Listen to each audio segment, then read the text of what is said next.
The year was 1884, and the wind in the Bitterroot Mountains did not just howl. It carried the taste of iron and ice. It found every tear in Clara Wynn's clothing, biting at the skin beneath.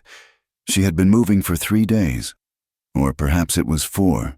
Time had frozen and fractured, lost somewhere back in the valley. Now, there was only the snow, hip-deep in the drifts, and the crushing dark. Her body was a single, deep ache. The fall she'd taken scrambling down the ravine had left her left leg throbbing, and the man's parting blows had blossomed into a map of purple and black across her ribs. Her face was numb. She knew her cheek was split, the skin tight where the blood had frozen. She was frostbitten, starving, and running on a fear so profound it had burned away everything else.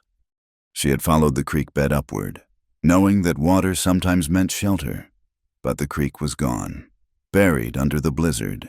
She was navigating by the slope of the land, by the vague, dark shapes of the pines that clawed at the white sky. She stumbled, falling forward into a drift. The snow was soft, almost welcoming. It would be so easy to lie down, just for a moment, to close her eyes and let the cold take the pain away. Then she saw it. It was not a light, not really. It was a smear of dull yellow against the gray-black curtain of the storm. A pinprick of warmth in a world that had none, a cabin. The sight of it sent a jolt through her, painful and sharp. Hope. It was a dangerous thing. It demanded she move. She pushed herself up, her arms shaking. The snow in her gloves had melted and refrozen, and she could no longer feel her fingers.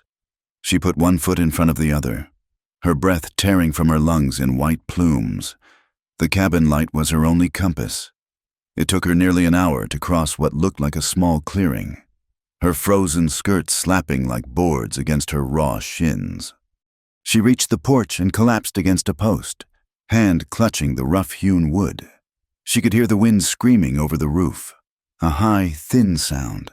She was afraid it was empty, afraid it was not, but she was more afraid of the wind at her back. She raised her numb fist and knocked. The sound was dull, absorbed by the storm. She waited, her heart hammering against her bruised ribs. She knocked again, harder, using the last of her strength. A noise from within, the scrape of a heavy bar being lifted. The door cracked open a few inches, spilling a rectangle of warm, smoky light onto the snow-covered porch. A man stood in the gap. He was tall, his silhouette broad in the firelight. He held a rifle in one hand, pointed at the floor, and something bundled in his other arm. Then she heard it, a sound that cut through the wind, the thin, desperate wail of a newborn baby. Eli Ward stared at the thing on his porch. He had thought it was a wolf, or perhaps a tree branch cracking under the weight of the snow. But it was a woman, or what was left of one. She was caked in ice and mud, her dark hair frozen in ragged strands to her face. One side of her face was swollen and dark purple, her lips split.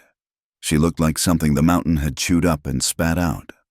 He saw the desperation in her eyes, wide and animal black, and his grip tightened on the rifle. Strangers meant trouble. Strangers in a blizzard at midnight meant death. The baby in his arm, Luke, let out another cry, his tiny body rigid with hunger or cold. Eli was so tired. The exhaustion was a heavy, cold stone in his gut, heavier than his grief. "Please!" The woman's voice was a ragged tear in the air. "Mister, please!" "I got nothing for you," Eli said, his voice rough. "Keep moving." "There's nowhere to move," she whispered. She swayed, holding onto the post. "I'm not asking for charity. I'm asking for work. Any work. I can chop wood. I can cook. I'll muck your stalls. Anything. Just not out here." He looked past her, into the swirling white void. It was a night unfit for any living thing. He looked at her ruined face. She was freezing to death. He could not turn a dog out in this, but a woman was more dangerous. "I got no work, and I don't want company." I'll sleep on the floor, she begged, her voice breaking. by the fire. I'll be gone when the storm breaks. I swear it. Luke let out a piercing shriek. The woman's eyes flickered to the bundle in his arms, and a shadow of some other. Deeper pain passed over her face. It was not pity. It was recognition. Eli sighed. It was the sound of a man worn down to nothing. He was too tired to fight the storm, too tired to fight the crying, and too tired to send this woman to her grave, whatever trouble she might bring. He stepped back, pulling the door wider. Fine. Clara nearly fell inside. The sudden warmth hit her like a physical blow. The cabin was small. One room, smelling of wood smoke, pine, and faintly of sour milk. It was messy, the domain of a man lost in his own troubles. But there are rules, Eli said, barring the door behind her. The sound of the heavy wood slotting into place was final. First, you don't ask questions. Not about me, not about this place, not about him. He nodded at the baby. Second, you don't stay long. The storm breaks. You go. Third, you don't touch the baby. Clara stood shivering, water pooling around her frozen boots. She nodded, unable to speak. There's a blanket on that chair. He pointed. The floor by the hearth is yours. Don't move from it. He turned his back on her, walking to the table where a bottle and a tin of milk powder sat. He began the clumsy, frustrating work of mixing a bottle with one hand while jiggling the screaming child. Clara sank to the floor, pulling the rough wool blanket around her. The heat from the fire was painful as it pierced her frozen skin. Her hands and feet stinging as if stabbed by 1,000 needles. She huddled, watching the man and the baby, and for the first time in 4 days, she let her eyes close. She woke to the baby's cry. The gray light of dawn was trying to push through the snow-caked window. The fire was nearly dead, and the cabin was cold. Clara's body screamed in protest. Every muscle was locked, and her bruises felt like hot coals pressed to her skin. Eli was asleep in a chair near the bed, his head on his chest, the baby bundled on his lap. He looked exhausted, his bearded face etched with weariness. The bed in the corner was neatly made, unused. The baby's cries grew more insistent. Eli startled awake, his eyes flying to her first, a quick, suspicious check before looking down at Luke. He groaned, rubbing his face. Clara got to her feet, her joints cracking. She did not speak. She found her manners. She added logs to the fire from the wood box, her hands stiff and clumsy. She stoked the embers until a small flame caught. Then she saw the water bucket by the door. It was nearly empty. She pulled her still damp shawl around her shoulders, unbarred the door, and stepped out into the biting morning air. The world was white, the snow was deep, but the wind had eased. She found the pump, her hands cracking and bleeding in the cold as she worked the iron handle, but she filled the bucket and hauled it inside. Eli watched her, saying nothing. He had managed to get the baby quiet, but it looked temporary. Clara saw a sack of potatoes and a few onions in a crate. She found a knife and a pot. Her movements were slow, pained, but she peeled the potatoes and onions. Adding a small piece of salt pork she found hanging from a hook, she added water and set the pot on the hook over the fire. It would be a thin, weak stew, but it was hot. All the while, the baby fussed. Luke would not settle. Eli paced the length of the cabin, his boots heavy on the floorboards. He jiggled him. He patted his back. He muttered curses under his breath. The child's cries were sharp, grating on nerves already worn raw. Finally, Eli set Luke down in the rough-hewn wooden cradle by the bed, his cries instantly escalating to a frantic shriek. Eli turned his back on the cradle, his hands gripping the edge of the table, his knuckles white. "Can't you be quiet?" he growled. A low, desperate sound meant for the child, or perhaps for the ghost that haunted the room. Clara hesitated. The rule was clear. You don't touch the baby. But the sound was tearing her apart.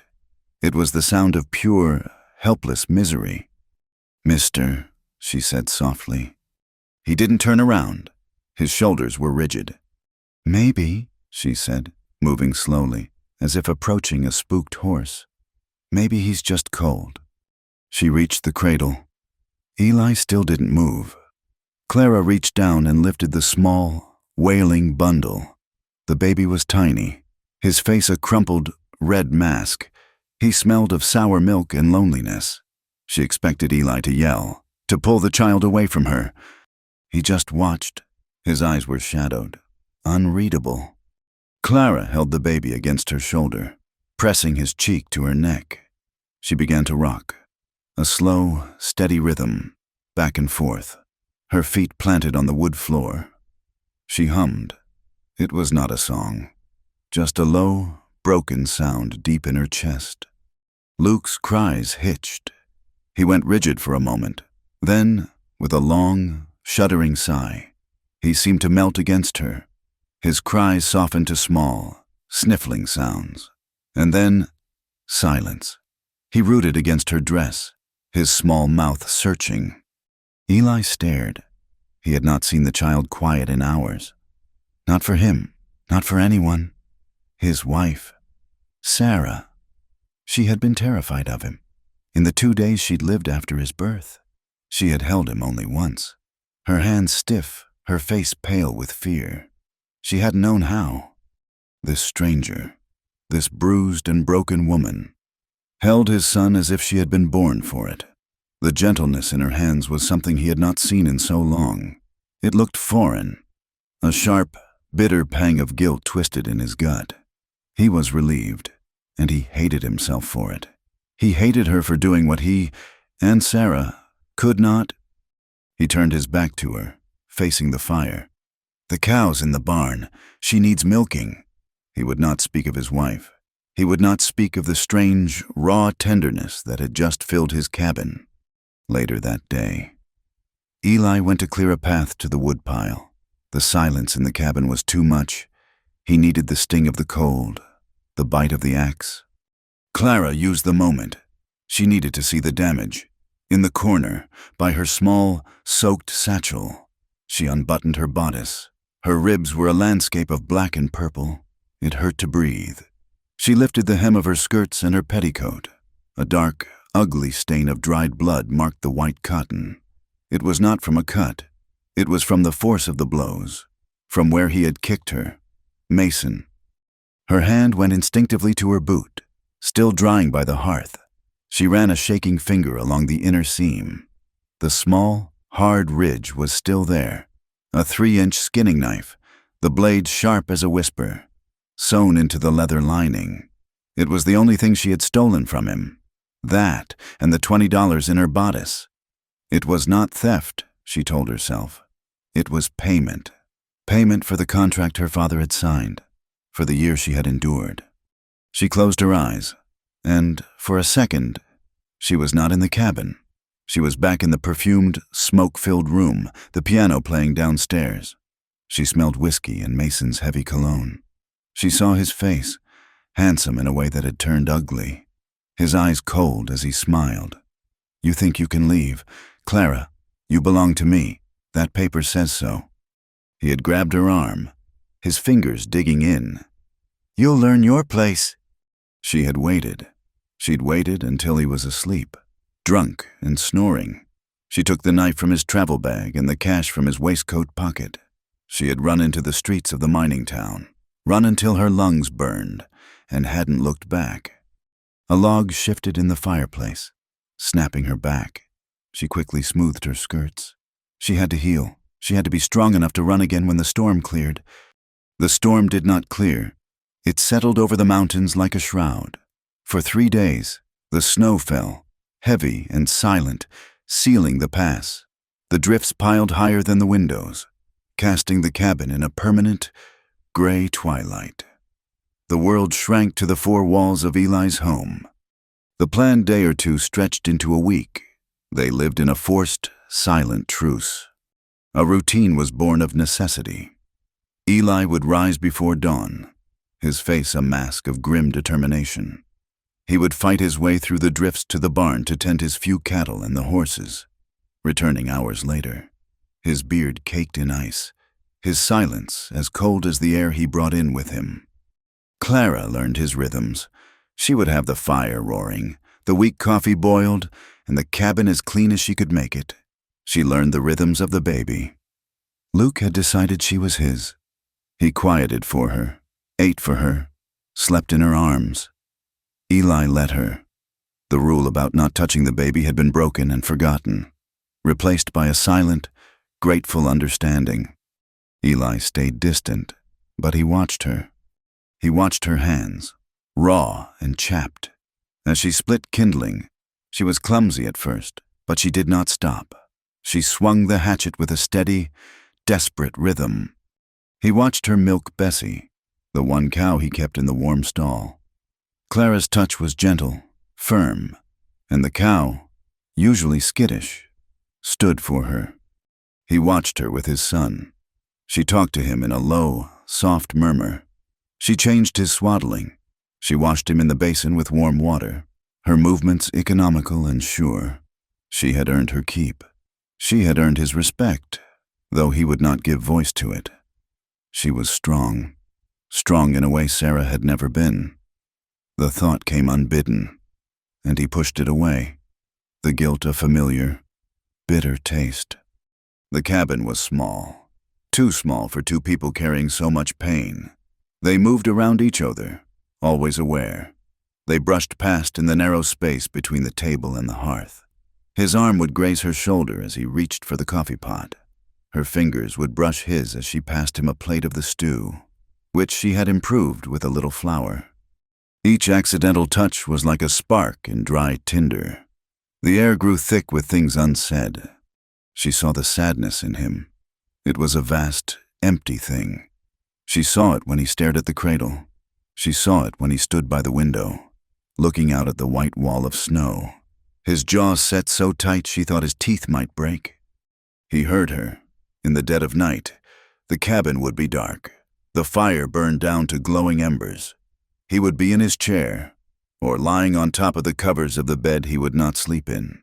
And he would hear her, from her pallet on the floor. A small, choked sound. A quiet, desperate sobbing she tried to muffle in the blanket. He would lie still, his fists clenched at his sides.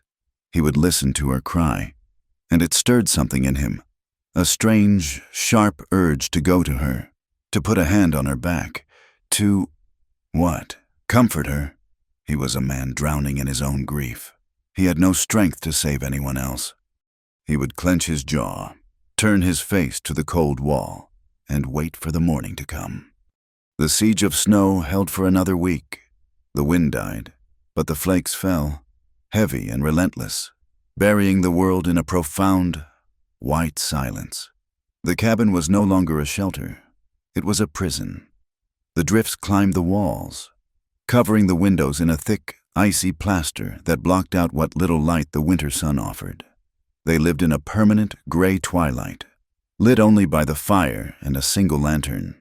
The air grew stale, thick with the smell of wood smoke, tinned milk, and the close, sharp scent of two people who could not escape each other. Clara, driven by a restless energy, had taken on the duty of the wood box. Eli had a large pile stacked on the porch, but the path to it had to be dug out every morning, and the wood itself brought in. It was heavy, brutal work, but she needed it. She needed the sting of the cold, the burn in her muscles. It was a penance, and it was a distraction. One afternoon, she was struggling to hoist a heavy, ice-crusted log.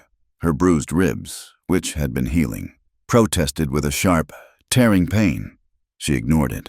She was weak from the inside out, her body still recovering from her flight, her diet thin. She bent to add the log to the fire, and a wave of blackness rolled over her. The cabin tilted. The log slipped from her frozen hands, thudding onto the hearthstones. "Mister," she whispered, her voice a thread. She put a hand to the rough stone of the chimney to steady herself. Eli was by the window, trying to mend a piece of tack. He looked over, his eyes sharp. "What is it?" She swayed. I feel dizzy. The room. Before he could cross the small space, her knees gave way. She did not fall hard, but crumpled, a slow folding of skirts and wool onto the rug by the fire. He was there in an instant, his hands, which had wanted to split logs, suddenly awkward. "Get up," he ordered, his voice rough with a sudden, unfamiliar alarm. She did not move. He knelt, his whole body tense with reluctance. He put a calloused hand on her shoulder. She was burning. Through the layers of her dress and shawl, he could feel a dry, terrifying heat. It was not the warmth of the fire. "Damn it," he muttered. This was not his concern. He had not asked for this. He had a child to care for, a farm to save. He had no room for this. He looked at her, a pale, still heap on his floor. He looked at the baby, mercifully asleep in the cradle. He swore again, a low, bitter sound. With a grunt of resigned effort, he slid one arm under her back and the other under her knees. He lifted her. She was lighter than he had expected, a bundle of twigs and damp cloth. Her head lolled back, her dark hair falling free. He saw the faint, yellowish remnant of the bruise on her cheek, the split in her lip that was healing, but still raw. He carried her across the room. Her pallet by the fire was exposed to every draft. His chair was no place for a sick woman. He stopped in front of the bed. Sarah's bed. It was made. The quilt was folded. He had not slept in it, not once, since the day she had died. It was a shrine, a marker of his failure. The woman in his arms moaned, a low, fevered sound. His jaw tightened. A bed was for the living, or the dying. This woman was one or the other. He pulled back the quilt and laid her down. The mattress sighed under her small weight. It felt like a profound betrayal. He pulled the quilt up to her chin, his movement stiff and angry. He touched her forehead. It was a brief, functional touch, skin to skin, hot, dry. He pulled his hand back as if he had touched the stove. He turned, strode to the wash basin, and scrubbed his hands, scrubbing away the feel of her. Clara was sick for 3 days. The fever raged, trapping her in a world of fractured, burning images. She was back in the brothel, the air thick with perfume and cigar smoke. She heard the piano, the clink of glasses. She felt Mason's hand on her arm, his whiskey-sour breath. Then she was in the snow, the ice clawing at her. She would cry out, her hands clutching the quilt. Eli was trapped with her. He was forced into the role of nurse, a role he despised, a role that brought back the suffocating helplessness of watching his wife fade. He tended the fire, he tended the baby, and he tended her. He would leave a tin cup of water by the bed. He would force spoonfuls of thin broth between her cracked lips. He did it with a grim, set jaw. On the second night, she was thrashing, soaked in sweat. He fetched a rag and a bucket of snowmelt.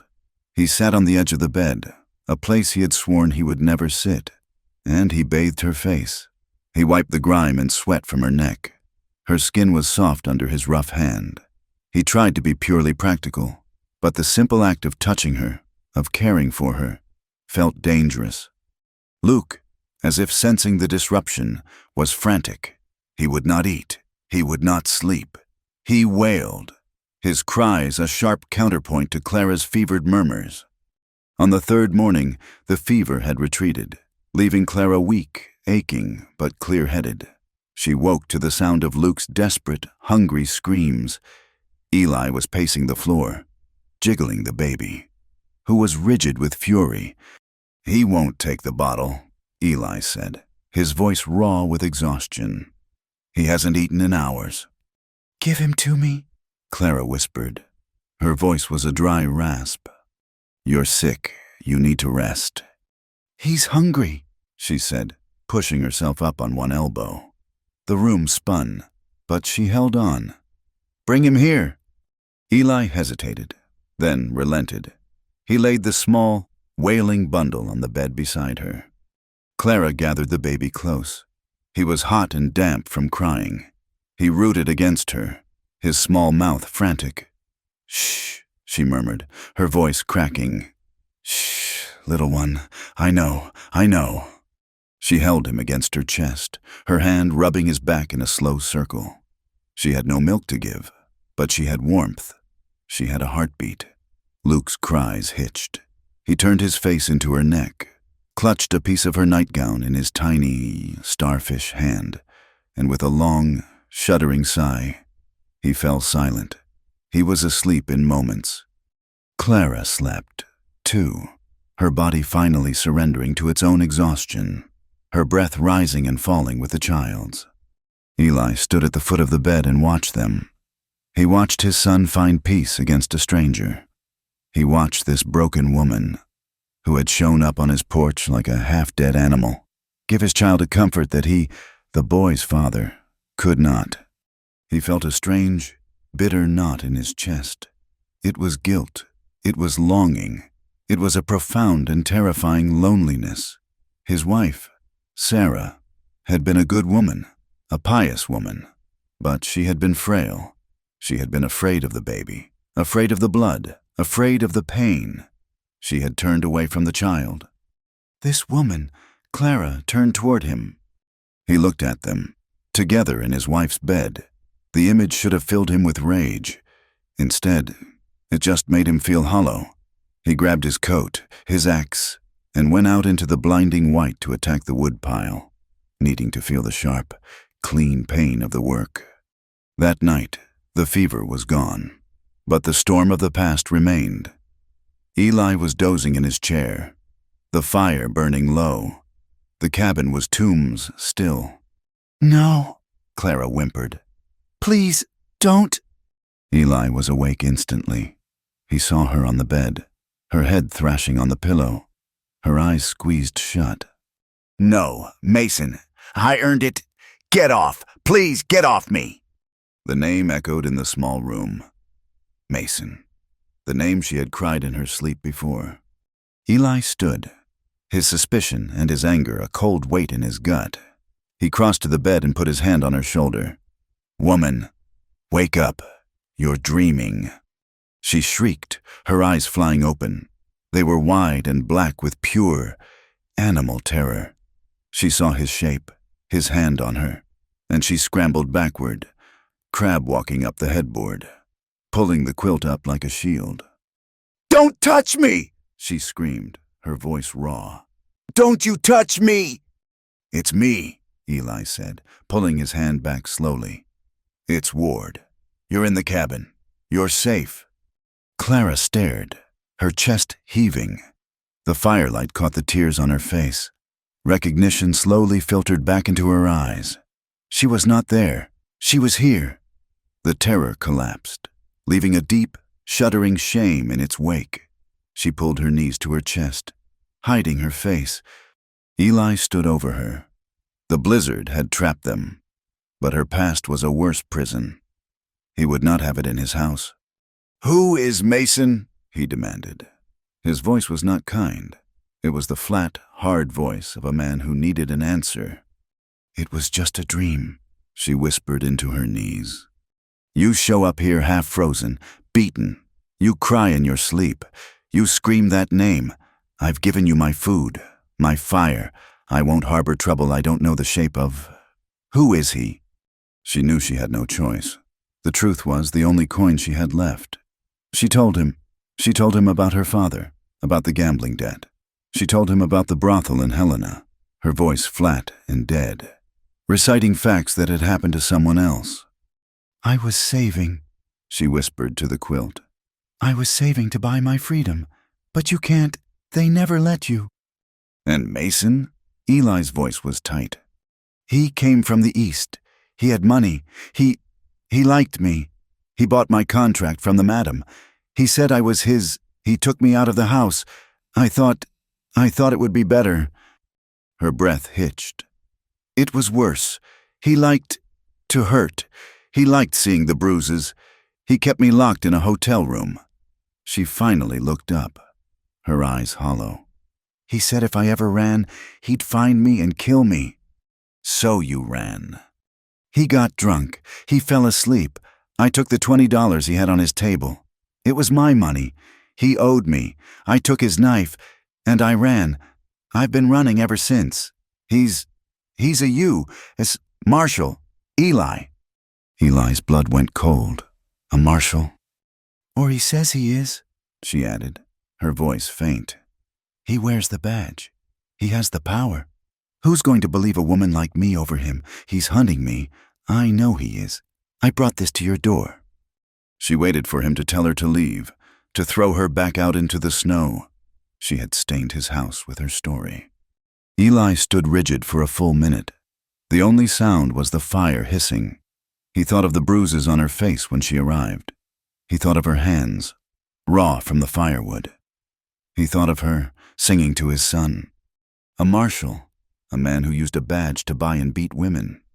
A cold, clean fury rose in him. It was a rage he understood. It was not at her. It was at the man. It was at the world that let such men walk. He walked to the corner where his rifle leaned against the wall. He picked it up. He checked the load. He set it down by the door, where it was easier to reach.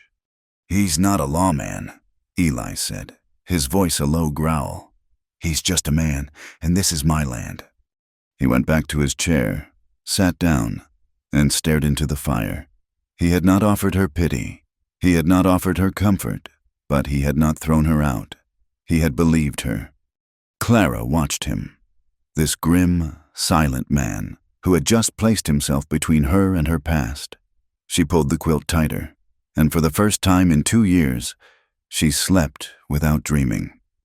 The breaking of the fevers, hers and the baby's, left a new stillness in the cabin, but it was a different silence. The barrier of strangeness had been burned away. The next day, Luke was fussy, his skin still too warm. The fever had broken, but it clung to him. Clara, still weak but relentless, refused to go back to bed. She held him. She walked the floor. That night, the child began to wail. It was the thin, hopeless cry of a baby in pain. Eli, who had been worn down by Clara's fever, was shattered by his sons. He saw Sarah in the cradle. He saw the small pine box he had been forced to build. I can't, he whispered, backing away. I can't listen to it. He looked at Clara, his eyes wild with fear. He's going to die. No, he is not, Clara said. Her voice was steel. She was pale, her hair lank, but her eyes were clear. Go outside. Chop wood. Do whatever you need to do. I will handle this. He fled. He went to the barn and shoveled snow, pointlessly, fiercely, until he was shaking and drenched in sweat. Clara stayed with the baby. The night dragged on. She bathed him in cool water. She forced drops of water between his lips. She walked, and she sang. She sat in Sarah's rocking chair, a chair Eli had kept in the corner, covered in a dust sheet. Clara had taken the sheet off. She rocked, her body aching, and sang a low, broken lullaby about a river and a willow tree, a song her own mother had sung to her, in a life that felt like a different world. Eli came back hours later. He stopped at the door, his hand on the latch. He saw her. The fire was low, casting the room in shadow. He saw her silhouette in the chair, her head bent over the bundle in her arms. He heard her voice, cracked with exhaustion, but steady, weaving a soft, safe sound in the darkness. Luke was quiet, not sleeping, but listening. Eli stood in the shadows, his chest tight. He was overwhelmed. This woman, this stranger. She was more of a mother to his child than his wife had ever been. She was stronger than he was. She had faced down her own sickness, and now his son's. While he had run, he felt a deep, profound shame, and something else, a strange, painful warmth, awe. The next morning, the baby was cool. He ate, he slept. The crisis was over. And Clara began to clean. It started small. She swept the floor. She scrubbed the soot from the hearth. Then, she started on the cabin itself. It was the cabin of a man who had given up. a place where grief had been left to settle like dust. Eli came in from the barn to find her dragging his table away from the wall. "What are you doing?" he demanded. "I'm cleaning," she said, not stopping. She was pale, but her eyes were bright with purpose. "This place, it's full of sickness. It needs air. It needs light." She took down his wife's faded, dusty curtains. She attacked the grime on the window panes. "Stop," Eli said, his voice low. "Leave it." "I will not," Clara said. She was scrubbing the table, her knuckles raw. "We can't get well in a place that's sick." "That's my wife's. "You're moving her things." His voice cracked on the word. "You're erasing her." Clara stopped scrubbing. She stood up straight, wiping a lock of damp hair from her face with her forearm. She looked at him, and she was not afraid. "She's gone, Eli," she said, her voice quiet but unyielding. "I'm not erasing her. I'm erasing the dust. I'm erasing the sickness. You are living in a tomb. Your son deserves to live in a home." "A tomb?" The word struck him, hard as a fist. He looked around, at the dust, at the shadows, at the unmoving rocking chair. She was right. He had not been living. He had been waiting. He said nothing. He turned, grabbed his rifle, and went to check his trap lines, his face a mask of stone. When he returned at dusk, the cabin was transformed. The table was in the center of the room. The floor was scrubbed. The windows, clean, let in the bright, harsh light of the snow. The air smelled of soap and pine. Clara was at the fire, stirring a stew. Luke was in his cradle, not crying, but batting at a small piece of string she had hung from the hood. Eli stood in the doorway. It was not his wife's house anymore. It was just a house. It was clean. It was warm. It felt alive. He slowly unlaced his boots. He sat down at the table, in its new spot. Clara placed a bowl of stew in front of him. He picked up the spoon. The war was over. The snow began to melt. The relentless grip of the winter loosened. They could hear the sound of dripping water from the eaves, the distant rush of the creek coming back to life. The pass would be clear soon. The isolation was ending. And the air in the cabin, now clean and warm, crackled with a new tension. It was not the tension of fear or of sickness. It was the tension of awareness. Eli found his eyes drawn to her. He watched the way she moved, the efficiency in her hands as she kneaded bread. He watched the curve of her neck as she bent to kiss Luke's head. He remembered the feel of her skin, hot from the fever. He remembered the line of her shoulder in the firelight. Clara felt his gaze. It was a physical weight, a warmth on her skin. It made her hands tremble. It made her heart skip. This was not the look of Mason, the look of ownership. This was the look of a man who was seeing her. One evening, Eli came in from the barn, his clothes damp from the thaw. The cabin was warm. Luke was asleep. Clara was at the washstand in the corner, her back to him. She had heated water and poured it into the basin. She thought he was settling by the fire for the night. She untied the laces of her dress, letting it fall to the floor. She stood in her thin, mended chemise. She untied the ribbons at the neck, letting it slip from her shoulders, pooling at her waist. She was tired. Her body ached. She dipped a cloth in the warm water and began to wash. She washed her neck, her shoulders, her arms. The bruises were gone. Her skin was pale in the dim light. A floorboard creaked behind her. She froze. Her heart slammed into her throat. She clutched the wet rag to her chest and turned. Eli was standing by the table. He was not by the fire. He was watching her. His face was shadowed, his eyes dark and intense. He was not moving. His gaze traveled from her face to her bare shoulders, to the swell of her breasts above the chemise, to her arms. He saw the faint, white scar on her neck she had not told him about. She should have screamed. She should have covered herself. With Mason, She would have cringed, expected a blow. But this was Eli. He looked lost. He looked like a man starving. She did not move. She did not speak. She just held his gaze, her breath caught in her throat. In that one long, silent moment, he saw all of it. The pain she had endured, the strength that had gotten her here, the woman she was, underneath the fear. And she saw him, the profound, aching loneliness, the guilt, and a raw, terrifying desire that was not for a body, but for her, for the life she had brought back into his tomb. He took a half-step toward her. She did not flinch. She did not move away. She waited. He stopped. He looked down at his own hands, which were clenched into white-knuckled fists. He was shaking. A shudder ran through his entire body. A man fighting a war against himself, against his grief, against the need that was rising in him. With a choked sound, he turned. He grabbed his coat from the peg, fumbled with the latch, and plunged out of the door, into the cold, damp night.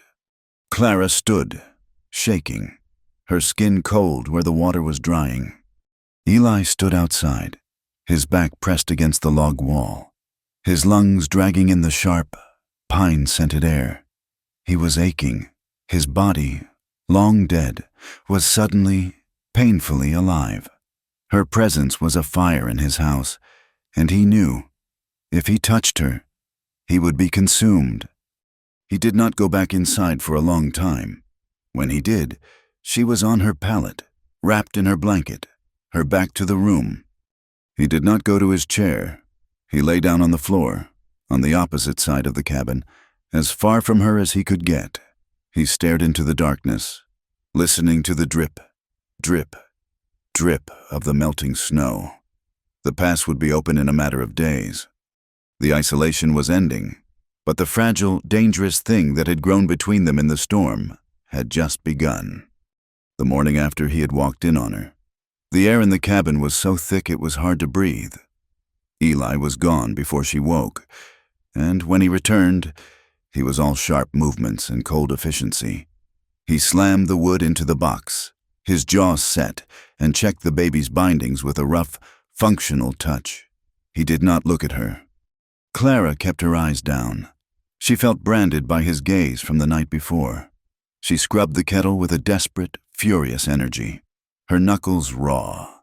The silence stretched, tight and brittle, amplifying the sound of the dripping eaves and the baby's soft breathing. They were two poles, pushing each other to opposite walls. The thaw was a new kind of prison. The melting snow turned the ground to a thick, sucking mud, making work outside miserable.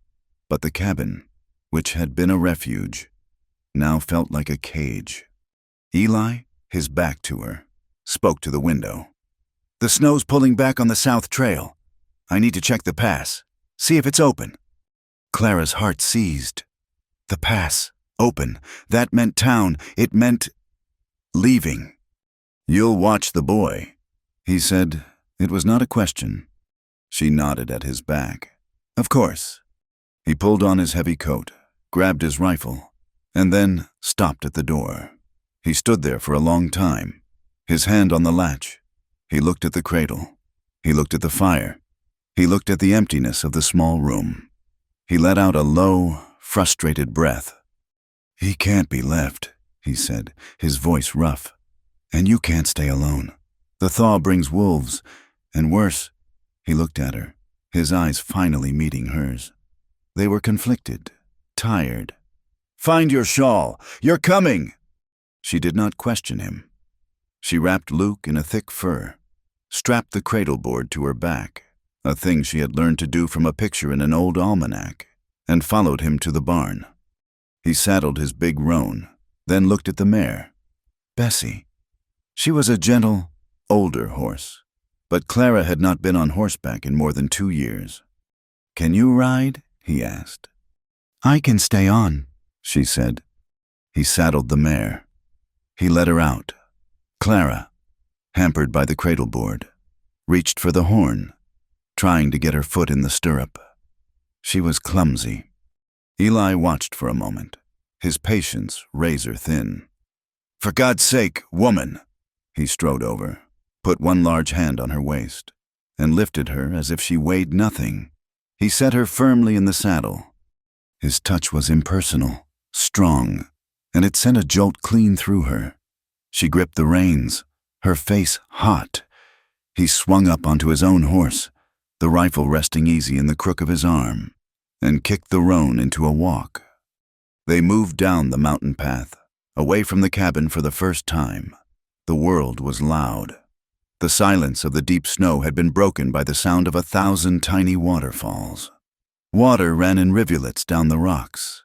The creek, which had been a frozen ribbon, was now a roaring, muddy torrent. The air was sharp and clean, smelling of wet pine and damp earth. Clara breathed it in. It felt like the first real breath she had taken in months. It was like breaking the surface after being held under water. Luke, bundled on her back, was quiet, lulled by the rhythm of the horse. Eli rode ahead, his shoulders set, a guardian against the wilderness.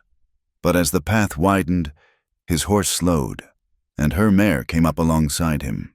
They rode in silence, but it was no longer the suffocating, angry silence of the cabin. It was a shared quiet, dwarfed by the noise of the melting world. He led them to a high meadow where the sun had melted the snow in great patches, revealing the first brave shoots of green. Below them, the creek pooled in a wide, flat basin, the ice still thick in the center but broken and churning at the edges. Eli dismounted. "We'll rest them here." He helped her down, his hands on her waist again, but this time he let her slide. Her body brushed his, and they both stepped back quickly. He walked toward the creek, his boots sinking into the mud. He was testing the bank, seeing how soft the ground was. Clara, needing to move, followed a few paces behind. He was standing on a large, flat rock, gazing down at the churning, icy water. "It's high, too high. It'll be another week before this is crossable." He turned to head back, but his foot, the one that had been resting on the muddy bank, slipped. He didn't fall, but he windmilled his arms, his rifle held aloft. He landed hard, jarring himself, his right boot sinking to the ankle in the freezing, slushy mud. A string of low, sharp curses left his mouth. He was stuck. He yanked his foot free with a loud, sucking thwack, spraying mud all over his pants. He stood there, one leg soaked and dripping, looking utterly, profoundly furious. Clara stopped. She saw this grim, unbreakable man, who had faced blizzards and grief, look so completely human and foolish. A sound bubbled up in her throat. It was rusty, unfamiliar. She clapped a hand over her mouth, but it was too late. A small, choked laugh escaped her. Eli froze. He turned his head slowly. His eyes narrowed. "You find that funny?" She tried to stop. She truly did. But the tension of the last weeks, the fear, the cold, the desperation, it all broke. The laugh that came out was sudden and real. It was not a titter. It was a full, clear sound that echoed in the meadow. He stared at her. His face was a mask of stone. Then, he looked down at his muddy boot. He looked at the sky, and the corner of his mouth, hidden in his beard, hitched. It was not a smile. It was the memory of one. "It's a damn fool thing," he muttered. He started to limp back toward the horses, shaking his head, and the sound of her laughter followed him. When she reached him, she was breathless, her eyes shining. The wall between them had not vanished, but a window had opened. They rode back in the late afternoon. The light was golden, the air warmer. The mood between them was light. But as they rounded the final turn, Clara saw it. A wagon. It was parked in their clearing. A thin, skeletal horse was tethered to a post. Clara's blood ran cold. The lightness vanished. Eli saw it, too. His hand moved to his rifle, his body going tense. A man emerged from behind the wagon. He was thin, dressed in a mismatched suit, His hat tipped back. He raised a hand, a wide, false smile on his face. "Afternoon. Ward," the man called. "Figured I'd be the first to check on you, see if the winter took you." Eli dismounted, his movements measured. "Silas, what do you want?" "Just making my rounds." The peddler, Silas, had a wagon full of pots, cloth, and tins. His eyes scanned the clearing, landing on Clara as she dismounted, the baby still on her back. Silas's smile widened. It was a wet, appraising look. He took in her worn dress, the dark hair pulled back from her face, the way she stood slightly behind Eli. He looked at her the way a man looks at livestock, or at a woman in a brothel. Clara went still. Every instinct screamed at her to run, to hide. She felt the phantom touch of Mason's hand on her arm. She put her own hand to the base of her throat. Eli saw the look. He saw Clara's reaction. He stepped, not in front of her, but beside her, a solid wall of muscle and wool. His voice was flat iron. "You're the first, just like you said. Now be the first to leave." "Just friendly, Ward, just friendly," Silas laughed, a high, thin sound. "Got some coffee you'll want, real beans, and some yard goods. Maybe for the—" His eyes flicked to Clara. "the lady." "I'll take the coffee," Eli said.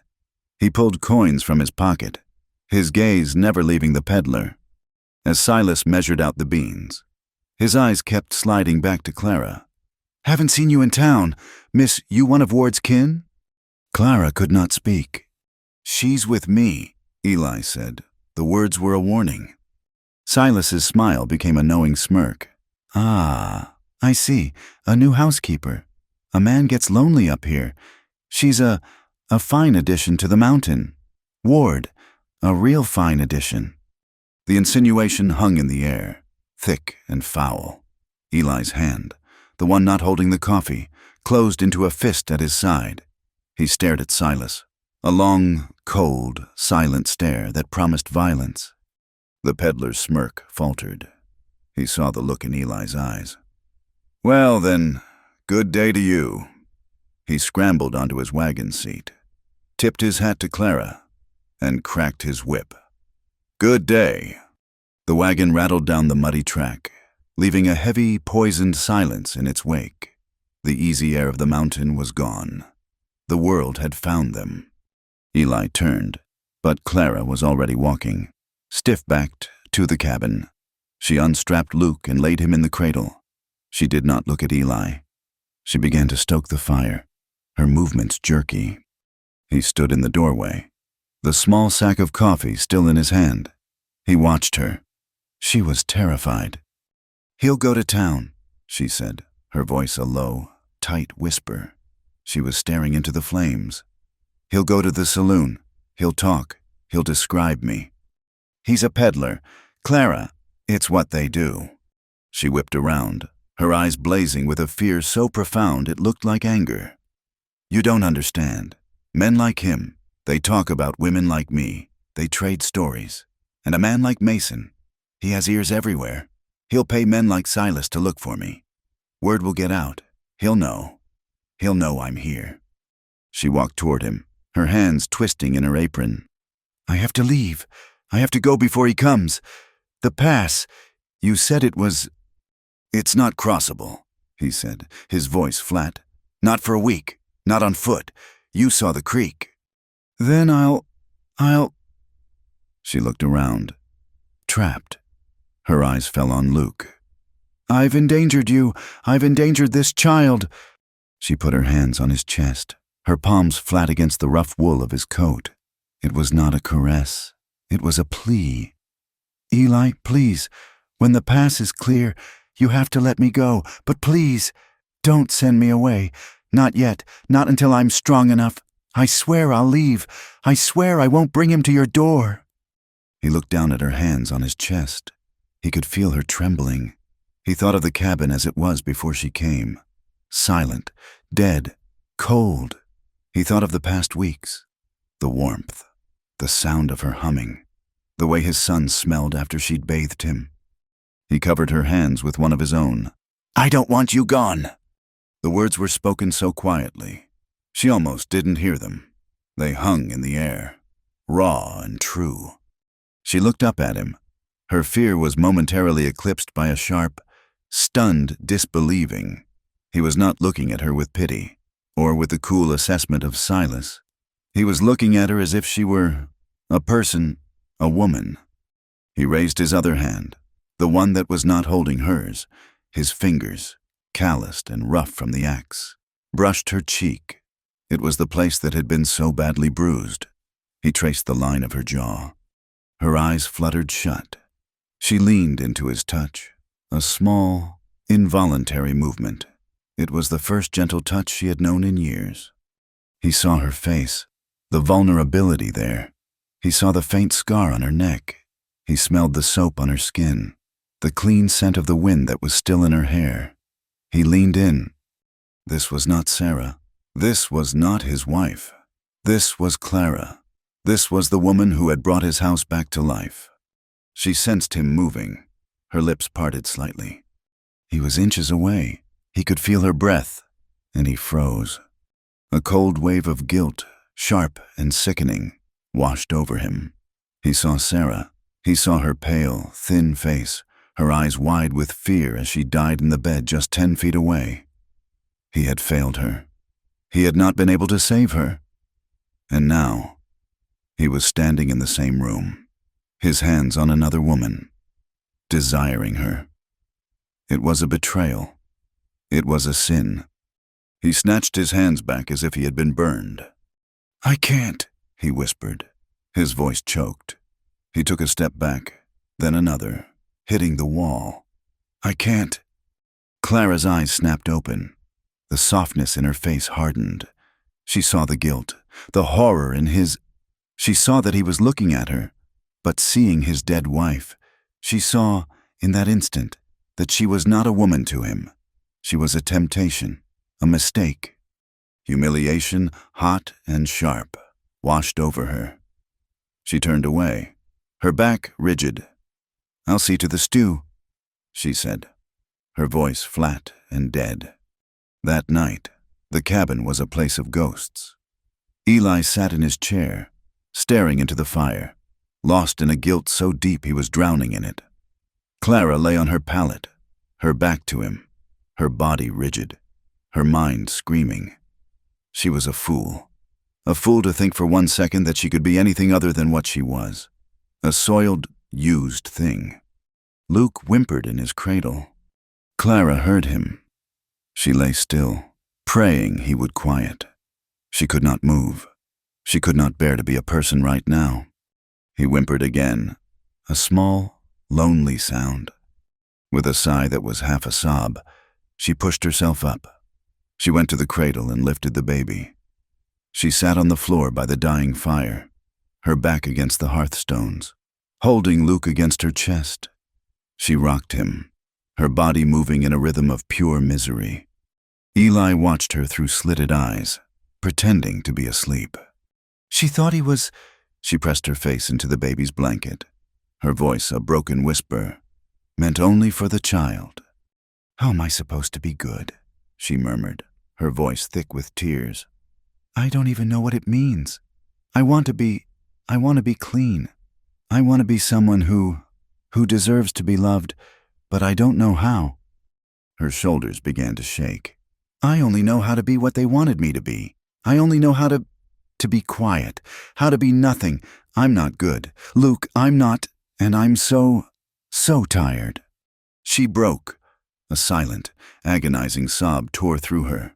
She clutched the baby, her tears falling onto his head, her whole body shaking with the grief she had held back for years. Eli heard every word. It was not a plea. It was not for him. It was a confession, the sound of a soul that had given up. It cut through his guilt. It shattered his self-pity. This was not about his failure. This was about her pain, a pain he could not, in good conscience, ignore. He stood up. Clara gasped, her head flying up. She saw him, a dark shadow looming over her. She tried to stifle her sobs, to scrub her face, to apologize. He didn't give her time. He crossed the space and knelt on the floor in front of her. He was on her level. The firelight flickered on his face, his expression unreadable. He did not speak. He just reached out. His large, calloused hand covered hers. Where it was clutching the baby's blanket, it was just a touch. Firm, warm, grounded. That simple human contact broke the last of her defenses. She let out a choked sound and bent over, weeping. Gently, Eli took the baby from her arms. Luke was fast asleep. He laid him carefully in the cradle. Then he turned back to her. She was huddled, her face in her hands, her shoulders shaking. He knelt again, and he did what he had been fighting for weeks. He reached for her. He pulled her against his chest, his arms wrapping around her. He was on his knees. She was on her pallet. It was awkward. It was not graceful, and it was the most real thing that had happened in that cabin. He just held her. He held her as she wept into his shirt, her fists clenching his wool. He put one hand on the back of her head, his fingers tangling in her hair, and just held her. He said nothing. He offered no platitudes. He just offered his presence. He was an anchor in her storm. Minutes passed. Her sobs quieted. They became shuddering breaths. They were just breathing, together, in the dark. He pulled back, just enough to see her face. It was slick with tears, her eyes red. He looked ruined, and she had never looked more beautiful to him. His thumb, rough as bark, moved to her cheek. He wiped away a tear. Her hand, trembling, came up. She did not touch his face. She laid it flat on his chest, over his heart. She could feel the steady, strong beat under her palm. It was solid. It was real. They stayed like that, breathless, in the quiet, for a long time. No words. There were no words for this. Finally, he helped her settle back onto her pallet, pulling the blanket up to her chin. He went back to his chair, but he did not sleep. The next morning, they woke to a changed world. The air was clear. They were shy. They acted normal, but normal was a new, charged thing. He made coffee. He handed her a cup. Their fingers brushed. This time, neither of them pulled away. It was a small shock, warm and sharp. He went outside to split wood. He was not just working. He was watching her. He saw her through the window, humming as she swept the floor. She glanced up, caught his eye. He did not look away. She did, her face flushing, but the corner of her mouth was not set in a line of fear. Later, she was sitting in the rocking chair, feeding Luke a thin gruel of flour and water. The baby, his belly full, made a small, gurgling sound and grabbed her finger with his whole fist, holding on tight. Clara looked down at him, at this tiny, warm, living thing that depended on her. A feeling, bright and strange, swelled in her chest. A smile touched her lips. It was not the smile of the brothel, the false, painted thing. It was real. It started in her heart and spread to her face, lighting her eyes. It was the first true smile that had touched her face in years. Eli walked in, his arms full of wood. He stopped dead. He saw her. He saw the smile. It was like watching the sun rise after a lifetime of winter. It struck him dumb. He just stood there, staring, as the wood clattered to the floor. That night, a cold snap returned. The thaw had been a false promise. The wind howled, rattling the cabin, and the temperature plummeted. The fire roared, but the drafts were sharp as knives. Eli watched Clara on her pallet. She was wrapped in her thin blanket, but she was shivering, her body curled into a tight ball. He could not stand it. He went to his bed, Sarah's bed. He grabbed the heavy bearskin that lay folded at the end. He walked to her. "You'll freeze," he said, his voice low. He knelt and draped the heavy, warm fur over her. She looked up at him, her eyes wide in the firelight. He should have stood up. He should have walked away. He did not. He was still kneeling, his hand lingering on the fur. He was too close. He could feel the small circle of warmth she made. He lay down, not on the pallet with her, on the hard, cold floor beside her. He was fully clothed, his boots still on. He pulled one edge of the great fur over himself. He was not seeking comfort. He was offering warmth. They lay side by side in the dark, separated by inches, but connected by the shared heat under the heavy skin. His hand, of its own accord, moved. It found hers under the fur. It was shaking. Her hand was cold, but it wrapped around his, their fingers laced together. Clara's breath hitched. Eli's was caught in his throat. This was it. The air was so thick he could not breathe it. He could smell her, the simple, clean scent of soap and woman. He could feel the light tremor in her hand. He turned his head on the floor. She turned hers on the pallet. Their faces were inches apart. In the dim red light, he saw her eyes, dark and open. He saw the trust there. He saw the waiting. And he saw Mason. He saw the man who took. He saw the bruises. He saw her sobbing, saying she didn't know how to be good. If he touched her now, like this, on the floor, in the dark, what did that make him? He would be no better than the men she had fled. She was not a convenience. She was... Clara. He stopped. A violent tremble ran through him. He was at war with his own body, with his own loneliness. He pulled his hand from hers as if it had been shot. I can't, he gasped, the words torn from him. I won't. He scrambled to his feet, kicking away the fur, his breath ragged. He looked down at her, his face a mask of agony and self-loathing. He grabbed his coat from the peg. For the second time, he ran from her. He ripped the door open and plunged out into the freezing, howling dark, leaving her alone on the floor, her heart hammering, her hand still warm from his, aching with a rejection that felt, this time, almost like respect. The town of Willow Creek, nestled in the valley below the Bitterroot Pass, was coming alive with a thaw. The main street was a river of thick, brown mud, churned by wagon wheels and horse traffic.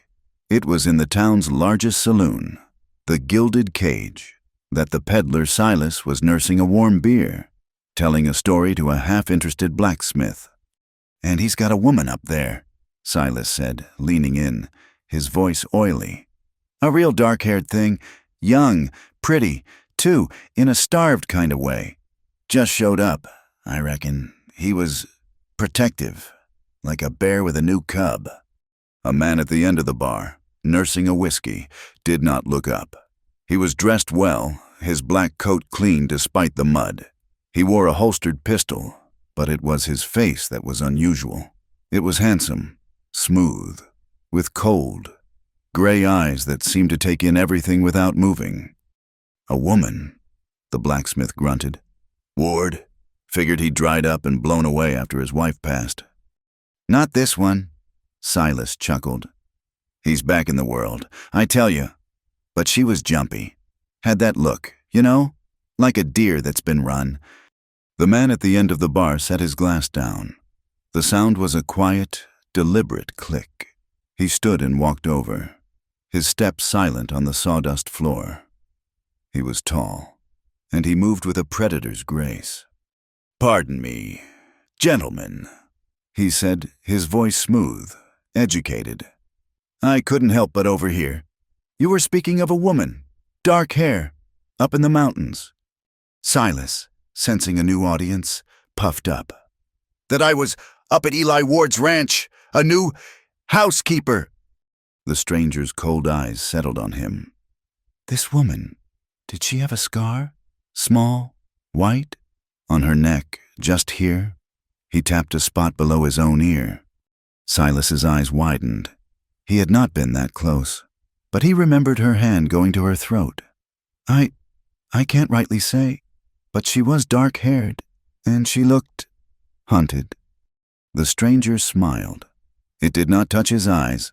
He reached into his coat and, with a fluid motion, flipped back his lapel. Pinned to his waistcoat was a silver badge. new and shining. It read, "You, Marshall." "My name is Mason," he said, "and I believe you found a woman I'm looking for, a wanted fugitive." The blacksmith recoiled, his face paling. A marshal? But Silas, seeing an opportunity, leaned in. "Is that a fact? A fugitive, you say?" "Well, I might know a little more." "I'm sure you do," Mason said, his smile tightening. He slid a silver dollar across the bar. "Tell me everything. And tell me, how do I get to this Eli Ward's ranch?" Something about him felt wrong. A lawman, yes, but he held himself with an owner's arrogance, not a public servant's duty. His eyes were not the eyes of a man seeking justice. They were the eyes of a man seeking property. "It's a hard ride," Silas said, pocketing the coin. "Up the South Pass. But the thaw, it's a muddy, dangerous trail." "I've handled mud before," Mason said, turning to leave. "Get a few men together. Men who aren't afraid of mud, or a backwoods rancher. I'm deputizing a posse. We ride in the morning." High above the town, the air was clearer. The snow had pulled back, revealing the bruised and healing land. The cabin was filled with the afternoon sun, the clean windows letting in a light it had not seen in months. Clara was on a quilt on the floor. Luke, now nearly 5 months old, was in front of her. He was a sturdy child, with his father's dark hair and, Clara thought, a glimmer of her own resilience. "Come on, little man," she murmured, her hand supporting his back. "You can do it. Let's sit up. Let's see the world." She had him propped between her legs, her hands on his small, round belly. He was wobbly, his head still a little too heavy. He'd sit for a second, his eyes wide with the new perspective, and then topple over like a felled sapling, gurgling. Clara laughed, a soft, easy sound that was becoming more common. "Oh, you're a sack of potatoes. You are." She sat him up again. "Try again." Eli stood in the doorway, returned from the barn. He did not move. He did not speak. He just watched. He watched her. Her hair was loose, a dark curtain falling forward as she bent over his son. Her face, no longer bruised and haunted, was soft in the sunlight. It was animated, full of a gentle, playful light he had never seen. She was not the desperate woman who had knocked at his door. She was not the haunted woman who cried in the night. She was just Clara. He watched his son, Luke, who had been a screaming, red-faced bundle of misery, was now cooing, his tiny hands grabbing for Clara's hair. He saw the child's absolute trust, the way his son's world had become centered on this woman who was not his mother. A feeling, huge and unfamiliar, swelled in Eli's chest. It was a painful, powerful ache. It was his heart, which he had thought long dead and buried, struggling to beat again. He had built this cabin for Sarah, a duty. He had endured it as a tomb, a penance. But in this moment, with the sound of her laughter and his son's gurgle filling the warm air, it was not a tomb, it was a home. He had run from her, out into the snow, because he was afraid of betraying his wife's memory, afraid of being the kind of man Mason was, a man who just took. But watching her now, he knew this was not about taking, this was not about sin, this was about life. She was life. She had come into his darkness and, without trying, had simply struck a match. Clara, sensing him, looked up. Her smile did not vanish. It softened, became shy, but it stayed. She saw him, his broad shoulders filling the doorway, his face unreadable, but his eyes were fixed on her with an intensity that made her breath catch. He crossed the room in 2 strides. He knelt on the quilt, facing her. The baby sat between them, a small, living bridge. "Eli," she whispered, her smile faltering, afraid of his silence. He did not speak. He just looked at her, his eyes tracing her face as if he were memorizing it. He saw the faint scar on her neck, The one he had seen in the dim light. He saw the way her lips parted. "You're beautiful," he said, his voice a low, rough rasp. It was not a compliment. It was a fact he had just discovered. Clara's eyes filled with sudden tears. No one had ever called her that, not in a way that meant anything. "Eli, I can't stop thinking about you," he whispered, the words torn from him, the confession he had been fighting for weeks. "I tried, I ran, but you're in my house. You're in my head. You're here." He reached out, his hand shaking, just as it had that night. But this time, it was not in the dark. It was in the full, honest light of day. He touched her face. His thumb brushed her cheek, and he felt her lean into his palm. "I haven't felt wanted in years," she whispered, her voice thick with tears. Not like this. I've been used. I've been sold, but I have not been wanted." "I want you, Clara," he said, his voice raw, and he kissed her. It was not a kiss of passion, not at first. It was a kiss of profound, desperate relief. It was soft. It was a question and a promise. It was his rough, bearded lips meeting her soft, trembling ones. It was the taste of coffee and wood smoke and, underneath, the simple, clean taste of her. She did not pull away. She did not freeze.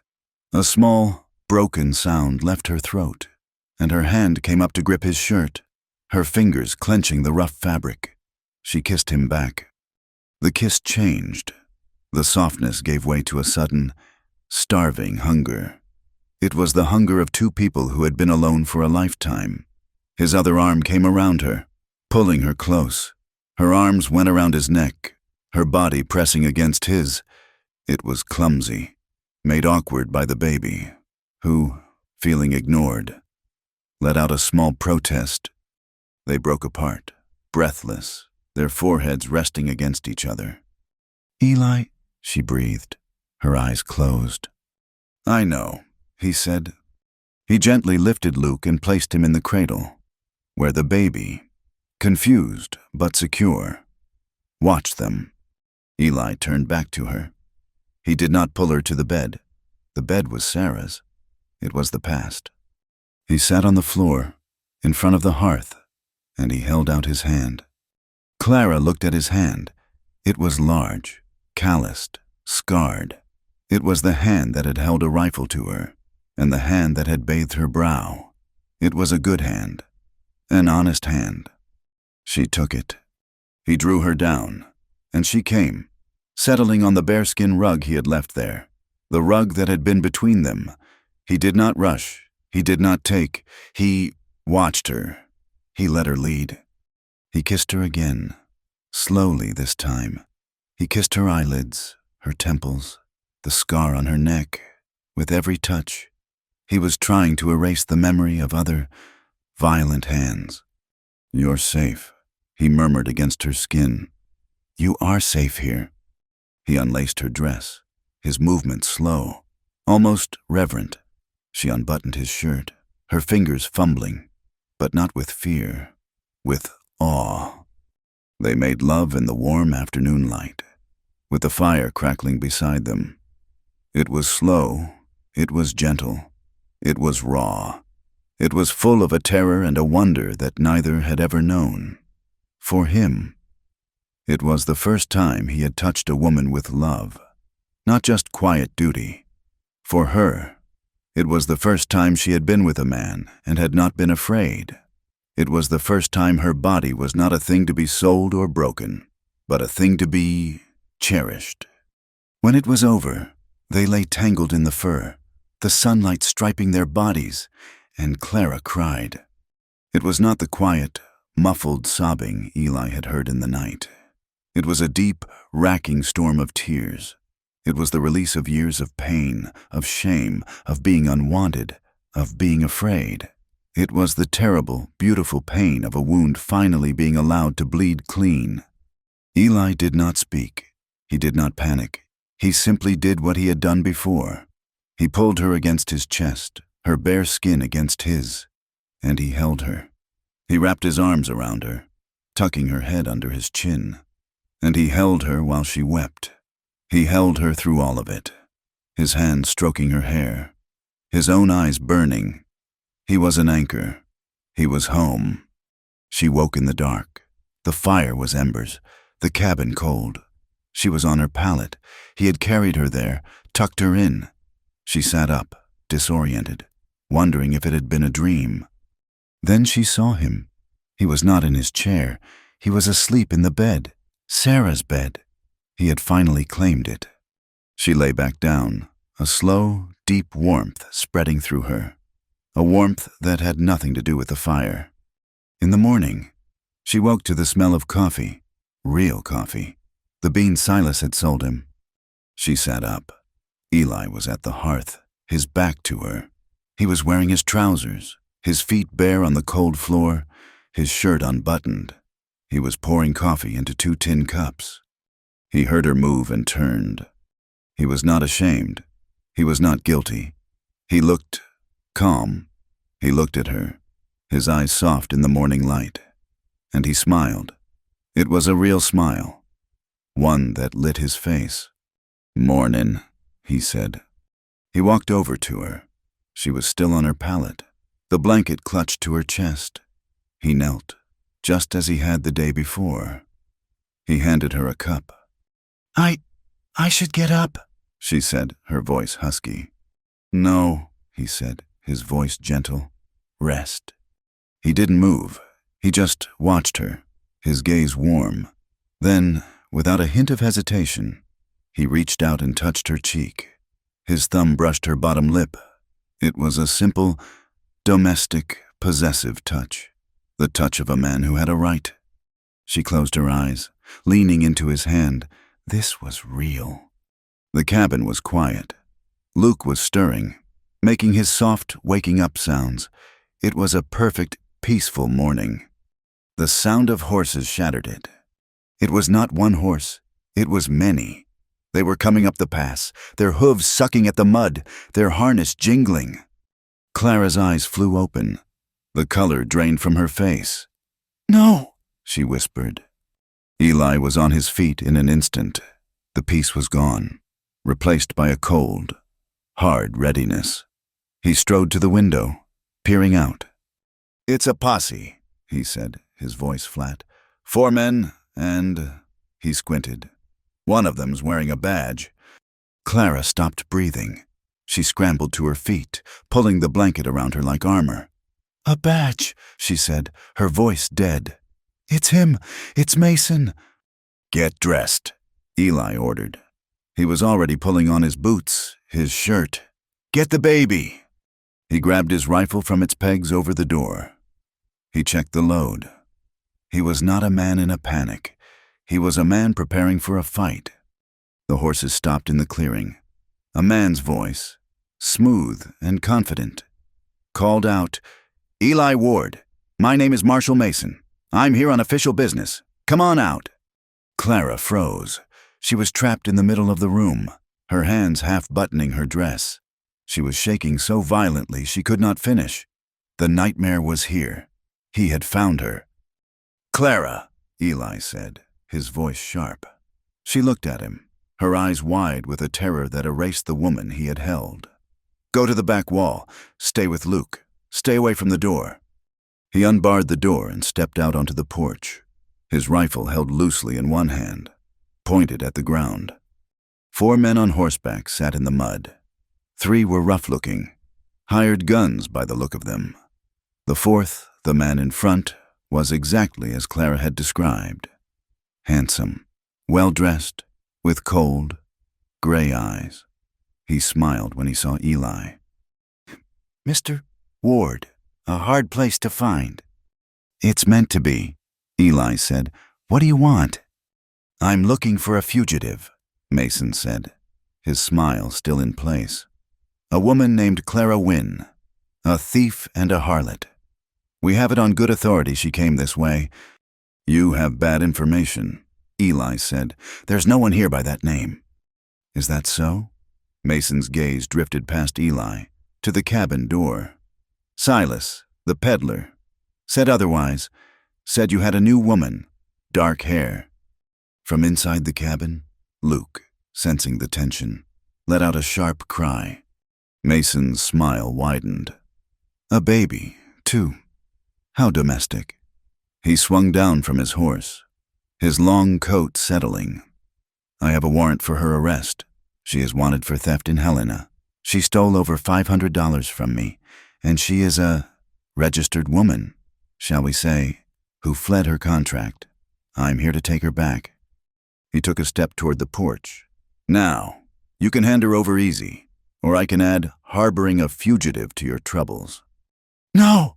The cry came from the doorway. Clara stood there, her face paper white, her hands shaking. Eli, no! Mason's face lit up.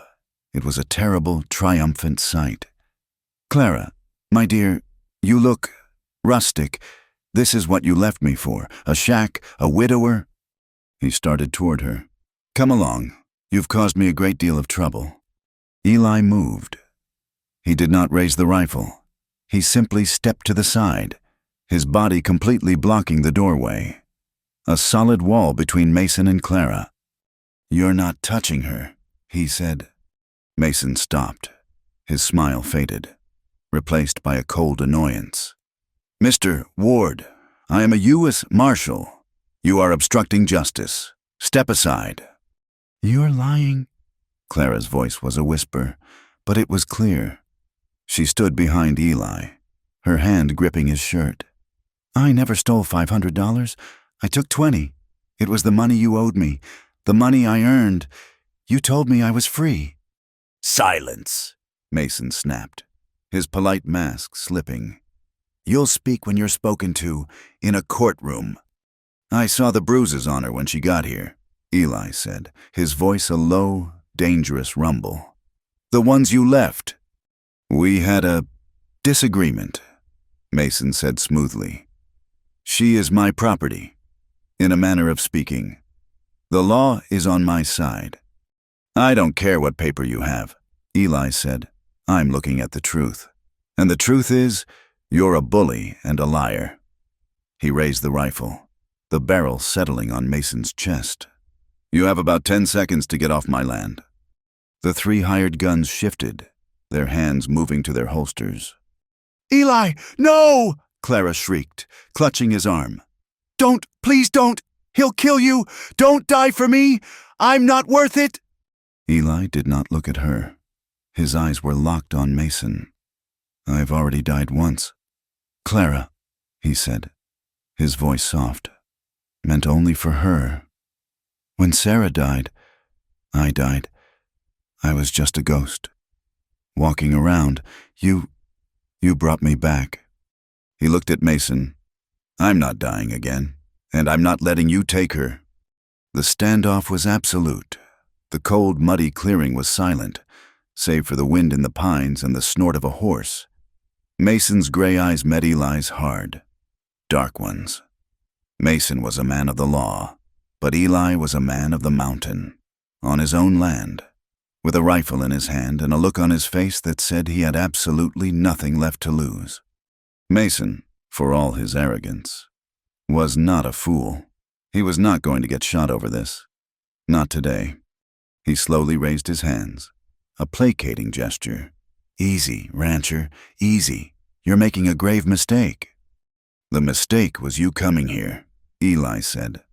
This isn't over, Mason said, his voice a low snarl, his mask of civility gone. He backed up, step by step, his eyes never leaving Eli. He swung onto his horse. You've broken the law, Ward. You've threatened a federal officer. I will be back, and I will have more men. I will have the law, and I will burn this place to the ground to get her. He wheeled his horse, and the posse followed, thundering back down the pass, leaving the smell of fear and churned mud in their wake. Eli stood on the porch, the rifle still raised, until they were long out of sight. Clara collapsed behind him, her legs giving way, her sobs, this time, of pure, unadulterated terror. The silence that followed Mason's departure was louder than the threats. It was a cold, heavy vacuum. Clara stood in the center of the room, her body locked in a paralytic tremor. She was back in the hotel room in Helena, listening to his footsteps in the hall. Eli lowered the rifle. He bolted the door, the heavy thud of the wood bar slotting into place seeming like a pathetically weak defense. He turned to her. Clara. She did not respond. Her eyes were wide, black, and sightless. Clara, he said again, his voice sharp, trying to cut through the terror. He put his hands on her shoulders. She flinched, a violent recoil, before she realized it was him. He'll be back, she whispered. He'll burn it. He'll burn it all. He will, Eli said, his voice a low growl of fury. He's not a lawman. He's an animal, and he's been given a badge to hunt. What do we do? She asked, her voice that of a child. We can't fight him. He has the law. The law? Eli spat. He looked at the rifle in his hand.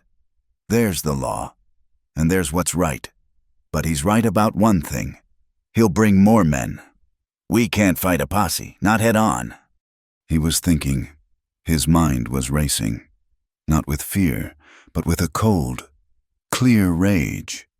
He was a man of the mountain. He thought in terms of survival. I have a friend in town, he said, making the decision. Josiah Reed. He's a lawyer. He's an honest man. I need to know what we're facing, what the law actually says. Clara's head snapped up. Town? You can't. He's down there. He'll be waiting. He's not waiting. He's gathering. He thinks he scared us. He thinks we're trapped. He'll take his time. I'll take the high pass. Come in from the north. I can be there and back before nightfall. You're leaving me. The terror in her voice was absolute. His hands tightened on her shoulders. He looked her square in the eyes. I am leaving you to guard my son. I am leaving you with my rifle. You are not the woman who knocked on my door.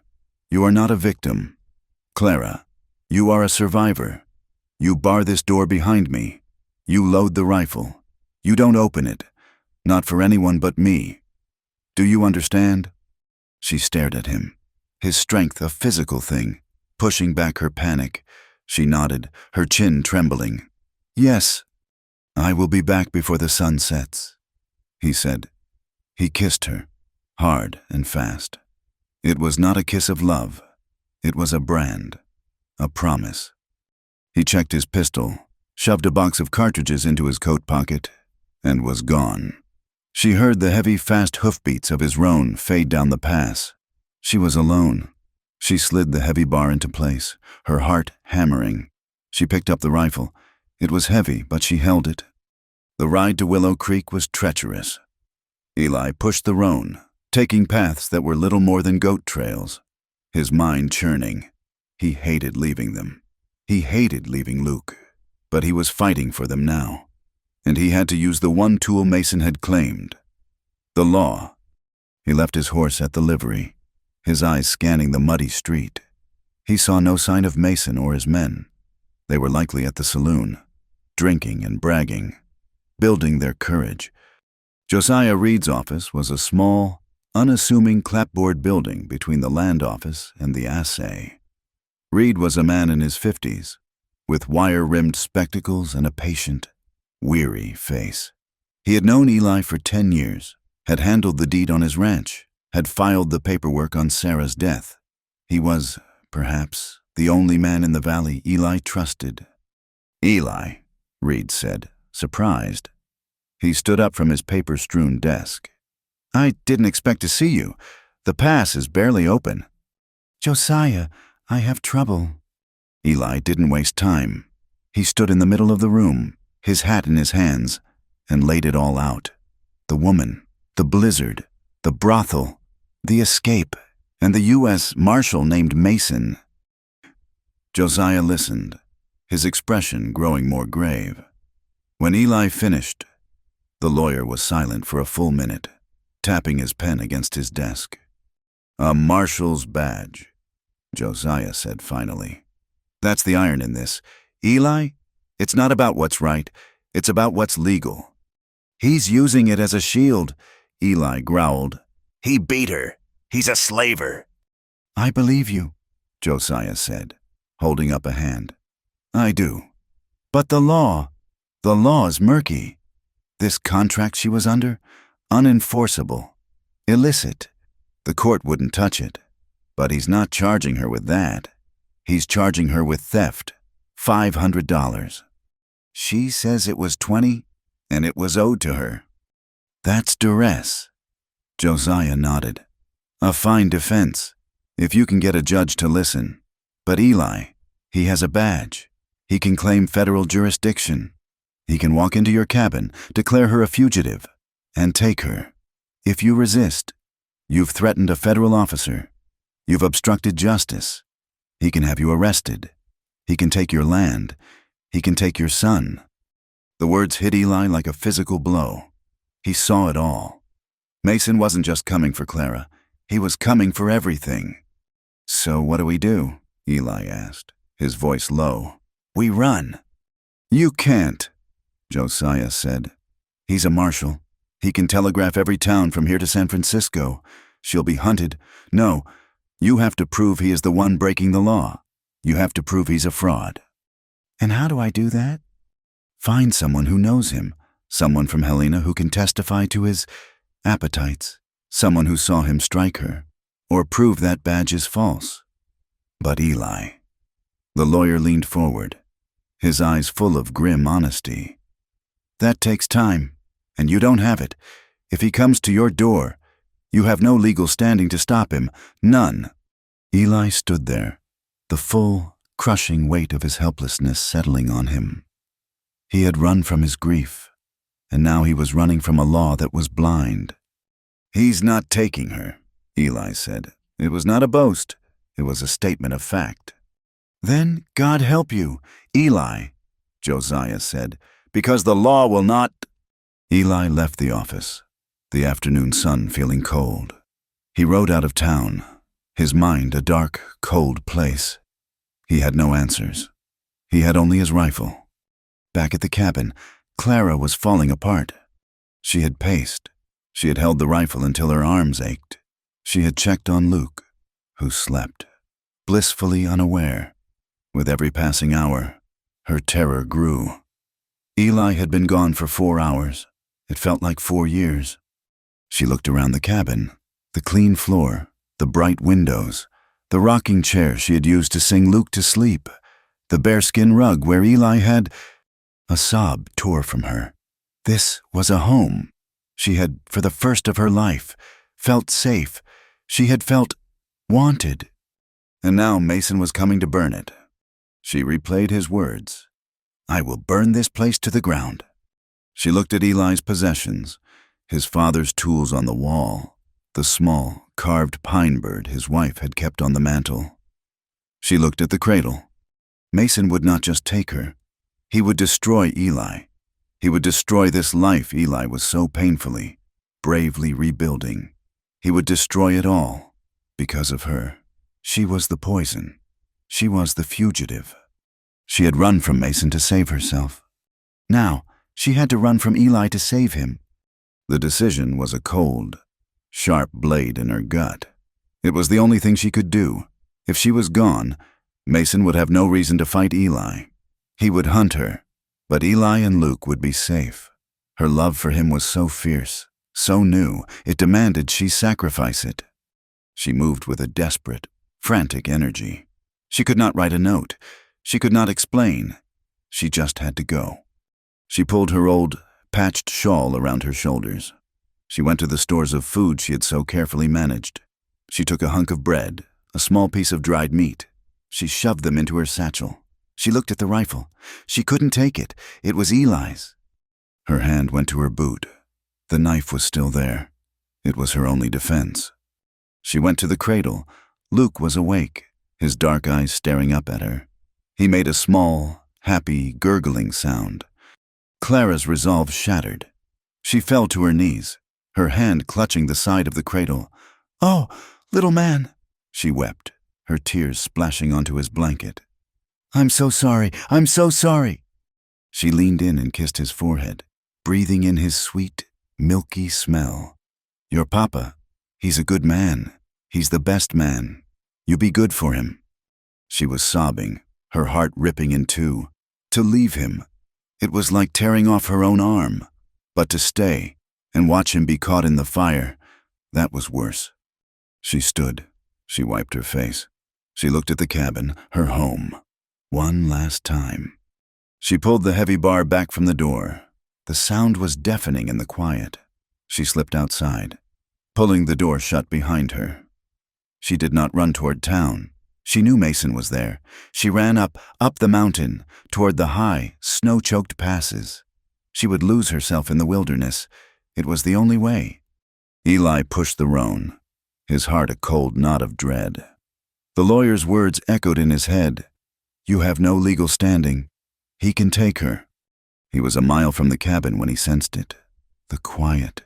It was too quiet. There was no smoke from the chimney. He spurred the horse, bursting into the clearing.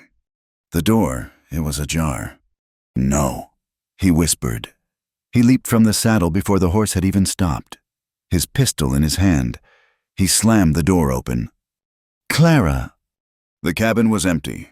The fire was dying, the room cold. He saw the cradle. He ran to it, his heart stopping. Luke was there. He was awake, his face red, his blanket kicked off. He was cold, but he was safe. Eli's relief was so profound it was sickening. He looked around. Her satchel was gone. The small portion of bread they had left was gone. Her pallet was empty. She had run. He had left her, and she had run. The panic that had been simmering in him exploded into a raw, terrible fear. He ran outside. He saw the tracks in the mud, small and desperate. They were heading up the pass, away from town. She was out there, alone, with the night coming. "Damn her," he whispered, but it was a prayer. Damn her stubborn, beautiful heart. She was trying to protect him. She was walking into the lion's den to spare the sheep. He ran back inside. He looked at Luke. He could not take him. The pass she was on. It was suicide in this weather. He had to make a choice. The choice that tore him apart. Luke was safe. For now, Clara was not. He threw logs on the fire until it was roaring. He bundled Luke so tight the baby cried in protest. He laid him in the cradle, his heart breaking. "I'll be back for you, son, I swear it." He grabbed his rifle. He grabbed every cartridge he owned. He ran to the barn, saddled the roan again. He was a man possessed. He tracked her. He was the finest tracker in these mountains. Her trail was easy to follow, a line of fear in the melting snow. She was moving fast, but she was not strong. He saw where she had stumbled. He saw where she had stopped, leaning against a tree. He pushed the horse, his mind a reel of desperate images. Her, laughing as she taught Luke to sit. Her face pale with terror as she screamed Mason's name. Her, in the firelight, her body warm against his. "Hold on, Clara," he muttered, his voice raw. "Hold on." He knew where she was heading. The ravine. It was a high, narrow pass, a shortcut to the other side of the mountain. But it was treacherous. She thought she could escape that way. But Mason was a hunter, too. He heard the voices just as the sun began to dip behind the peaks, casting the pass in a cold, blue light. He dismounted, tying the roan, and moved forward on foot, his rifle ready. He crept to the edge of the clearing. He saw them. Clara was there. She was cornered, her back to the ravine, a sheer 500-foot drop to the rocks below. Mason and his 3 men were in front of her, their horses blocking the path. "You stupid girl!" Mason's voice was a snarl. His handsome face twisted with a rage that had consumed his charm. He was dismounted, standing just feet from her.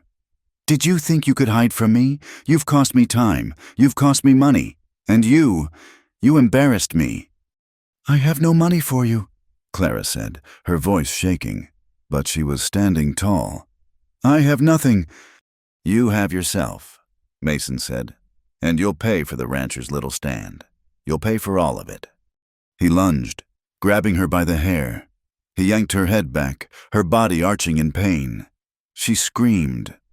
You're coming back with me, he snarled, starting to drag her toward his horse. And you will learn, once and for all, who you belong to. Get your hands off her! Eli's voice cracked like a whip. A shot exploded from the trees, kicking up a plume of snow at Mason's feet. Chaos erupted. The 3 hired guns scattered, diving for cover, their pistols drawn. Mason shoved Clara to the ground and drew his own weapon. He's in the trees. Flush him out! He fired wildly toward where Eli's shot had come from. A bullet whined past Eli's head, chipping bark from the pine he was using as cover. Eli fired back. He was not aiming to kill. Not yet. He was aiming to disable. He shot one of the gunman's horses. The animal screamed and fell, trapping its rider.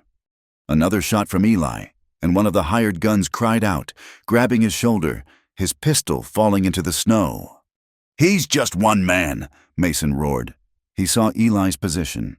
He began to advance, firing steadily, pinning Eli behind the tree. I'll kill him, and then I'll take you. Clara was on the ground, her body half frozen, watching it happen. Eli was trapped. Mason was reloading, walking closer, his pistol raised for a clean shot. This was her fault. He was going to die. Because of her.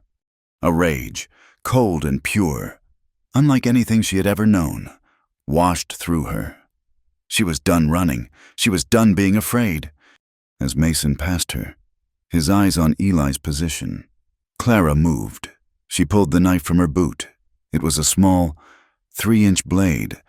She lunged from the ground. A low animal scream tearing from her throat. She didn't aim. She just slashed. The blade connected.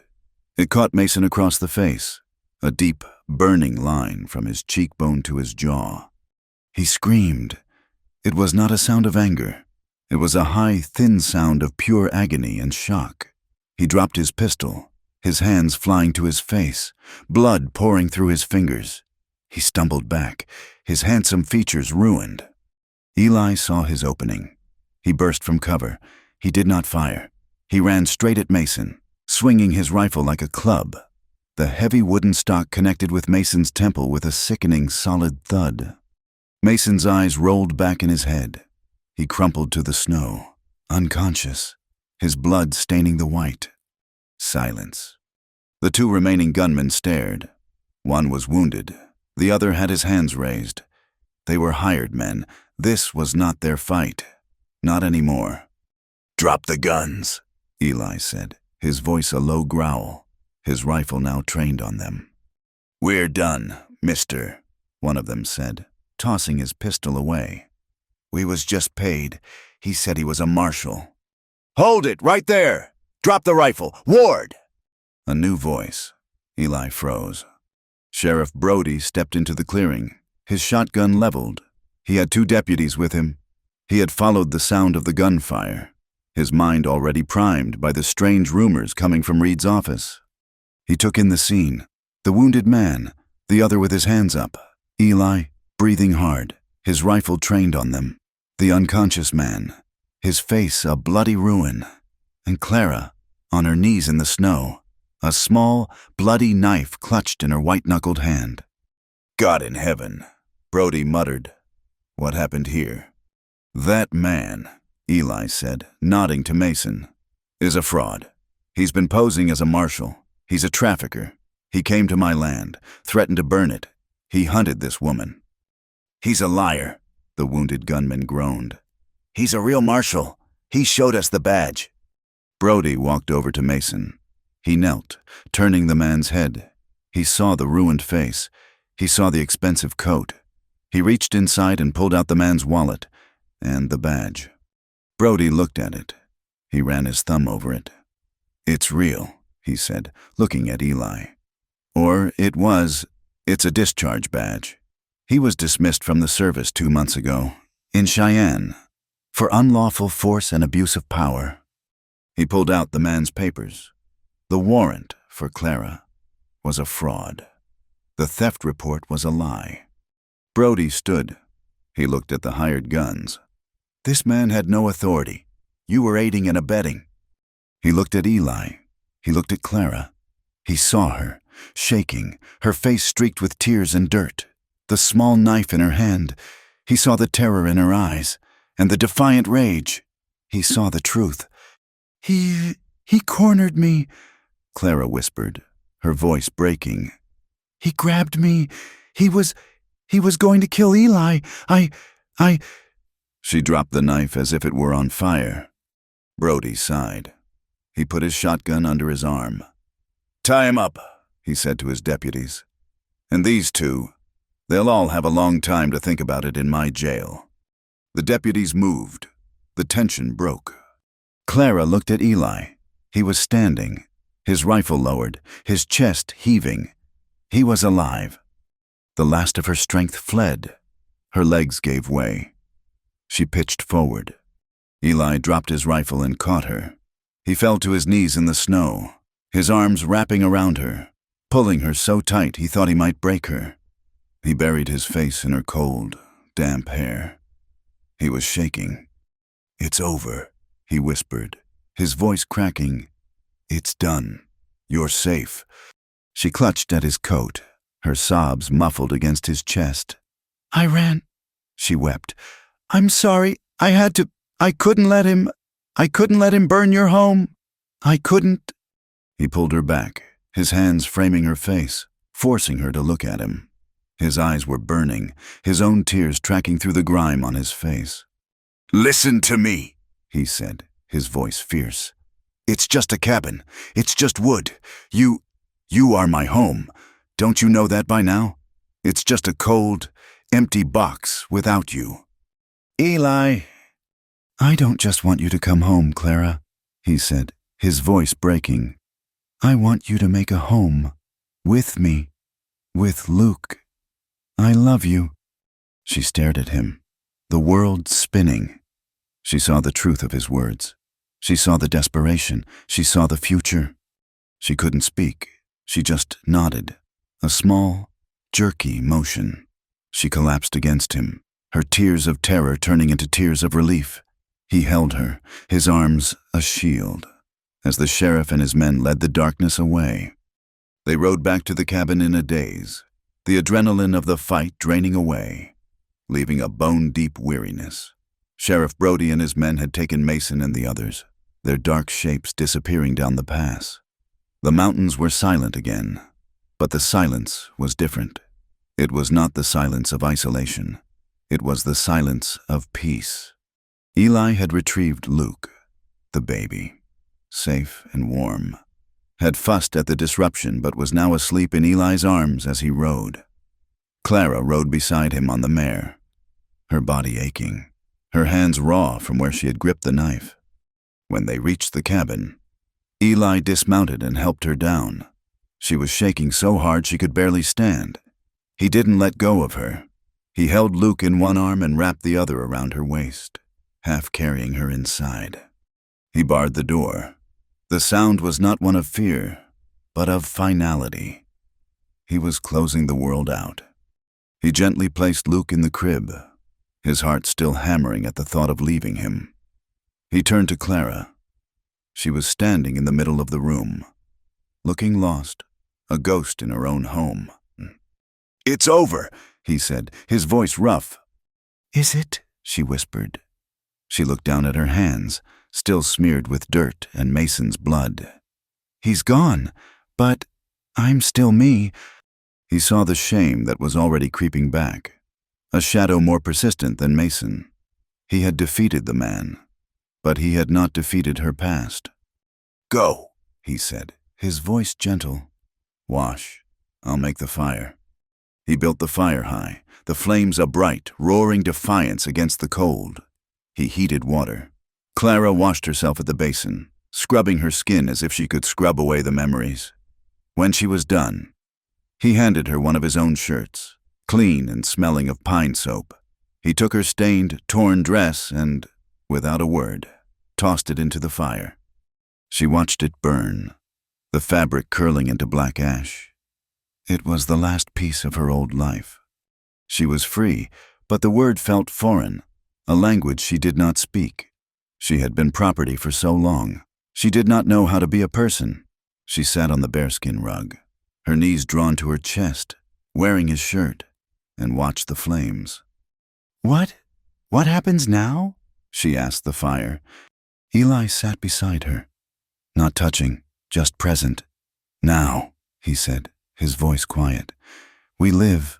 We get to know each other, without the storm, without the fear. But the fear was not gone. In the days that followed, Clara struggled. She could not shake the feeling that she was soiled, that she was a stain on this good, quiet man's life. She had brought violence to his door. She was the talk of the valley.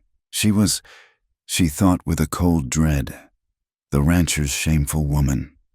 Eli saw her retreat. She was quiet, gentle, but she held herself apart. She cared for Luke. She cooked. She cleaned. But the light he had seen in her, the smile that had broken his heart, was gone. She would flinch if he moved too quickly. She would not meet his eyes. He had told her he loved her. In the desperation of the ravine, she had not set it back. He had not pushed. He knew this was a wound that ran deeper than flesh. After a week, he made a decision. The pass was fully clear. The mud was drying. We're going to town, he announced one morning. Clara's blood ran cold. She dropped the spoon she was using to stir the oatmeal. Town? No, Eli, I can't. They'll look at me. They'll know. Silas, the peddler, Mason, everyone heard. They'll know what I am. Yes, Eli said, his voice firm. He came to her, taking the spoon from her limp hand. They will look, and they will whisper, and we will let them. I will not have you hiding. Clara, I will not live with a secret. You are not a sin. You are not my shame. You are my choice. Now, get your shawl. We're buying flour. The ride down was an agony for her. She held Luke, his small body a warm shield against her fear. Every turn in the trail, she expected to see someone. When the small, muddy main street of Willow Creek came into view, she felt a wave of nausea. Eli dismounted, his face calm, as if it were any other day. He tied the roan to the hitching post outside Abernathy's general store. He came around and lifted his hand to her. She stared at it. Taking it meant stepping out. It meant being seen. I'm here, he said, his voice low and steady. She took his hand. He helped her down. She kept her head high, though her heart was trying to beat its way out of her chest. He did not let go of her hand. He held it, firm and strong, and walked toward the store. The street went quiet. A man hauling grain stopped. 2 women on the boardwalk, Mrs. Hadley and Mrs. Pike, stopped their chatter, their mouths falling open. Clara felt their stares like tiny, sharp needles. She could hear the whispers start, a low hiss. That's her, the one from the brothel, the one the marshal came for. Eli ignored them. He pushed the door to the store open, the bell jingling. He walked inside.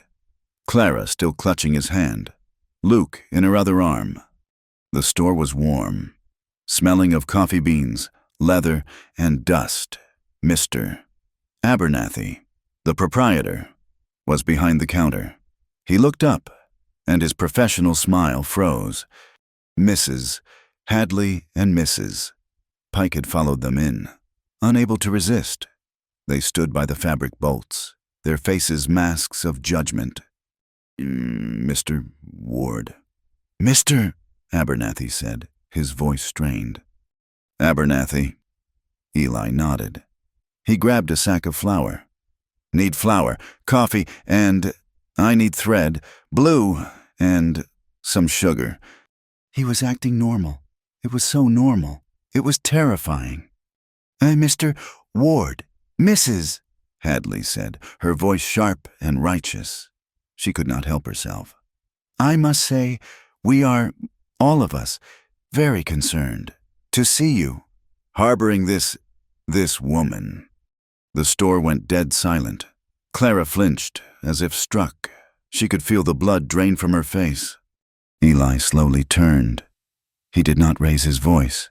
He looked at Mrs. Hadley, his eyes clear and cold. Concerned, Mrs. Hadley? She's a known... Well, she's a harlot. Mrs. Hadley whispered, the word ugly. She brought a gunfight. She is not fit to be in this town, let alone near a child. Clara squeezed her eyes shut. This was it.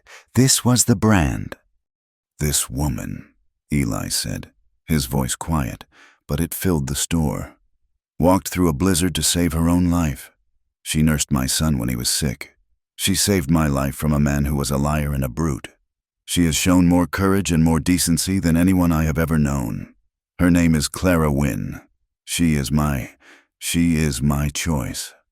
He put a protective hand on Clara's back. She will be living in my home. She will be mother to my son. If any of you have a problem with that, your problem is with me.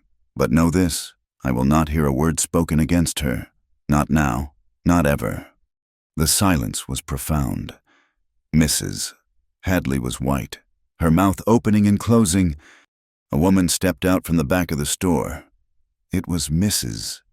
Gable, a widow who had lost her husband in a mine collapse 3 years prior.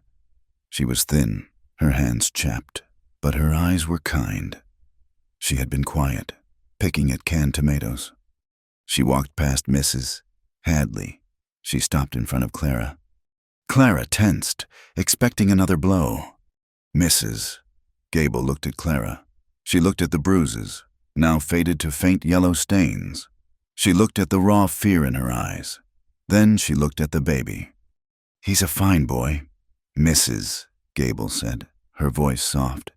He has your eyes, Miss Wynne. Clara stared. She had been so braced for hatred. The simple kindness shattered her. Thank you, ma'am, she whispered. Her voice choked. Mrs.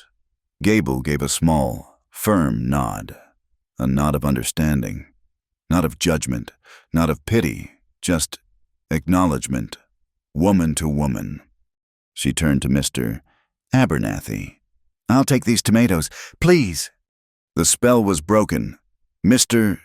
Abernathy, his face flushed, hurried to weigh Eli's coffee. Mrs. Hadley, utterly defeated, grabbed her companion and swept out of the store. Eli paid for his goods. He and Clara walked back out into the sun. The ride home was quiet.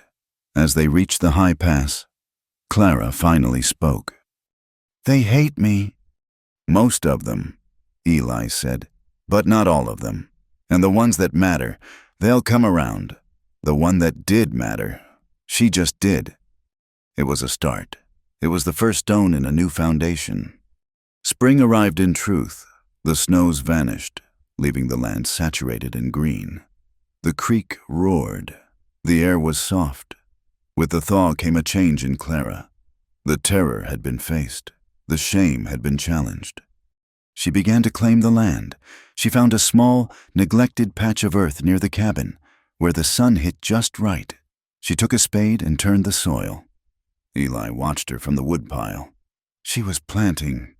She had found a small tin of seeds in Sarah's belongings. Wildflowers, lupine, Indian paintbrush, and columbine. She was sowing them. Her hands, which had once been so afraid, now covered in the rich, dark earth. She was bringing color to the place that had been his tomb. One afternoon, Eli came in to find her standing in front of the trunk at the foot of his bed. Sarah's trunk. It was open. He tensed. Clara was holding a dress. It was a simple, dark blue calico, worn but clean. Her own clothes, the ones she had arrived in, were ashes. The shirt she wore was his. Clara, he said, his voice tight with the old guilt. She turned, holding the dress against her. She did not look ashamed. She looked practical. My clothes are gone, she said, her voice quiet. And I am tired of wearing yours. This is a good dress. It's just a dress. Eli, it's cloth. He stared at it. It was Sarah's, the one she wore to town. I know, Clara said, her voice softening, seeing the pain in his face. I'm not trying to replace her. I am not trying to erase her. I never could, but she is gone. Eli, and I am here. I am the woman in this house now. I am the one raising your son. I need a dress. He looked at her, at this woman who was so strong, so honest. She was right. It was just cloth. The ghosts were his, not hers. She was not erasing the past. She was adding to it. She was the next chapter. He nodded, his throat tight. It's a good dress, he managed to say. She would have wanted it to be used. Later, she came out wearing it. She had washed her hair, and it was tied back with a piece of string. The dress fit her. It was modest. It was the dress of a wife, a homesteader. Eli looked at her. It was a jolt, seeing her in Sarah's clothes, but the woman wearing them was Clara. Strong, resilient, alive. His. That night, the new, peaceful rhythm of their life settled in. Luke was growing. He was no longer a bundle. He was a boy. He was fussy, the evening air making him restless. Clara sat in the rocking chair, the one she had uncovered, and held him. She was telling him a story. Eli sat at the table, mending a bridle, pretending not to listen. And so, Clara murmured, her voice a low, soft hum. The little bear was lost in the snow. He was so cold and so afraid.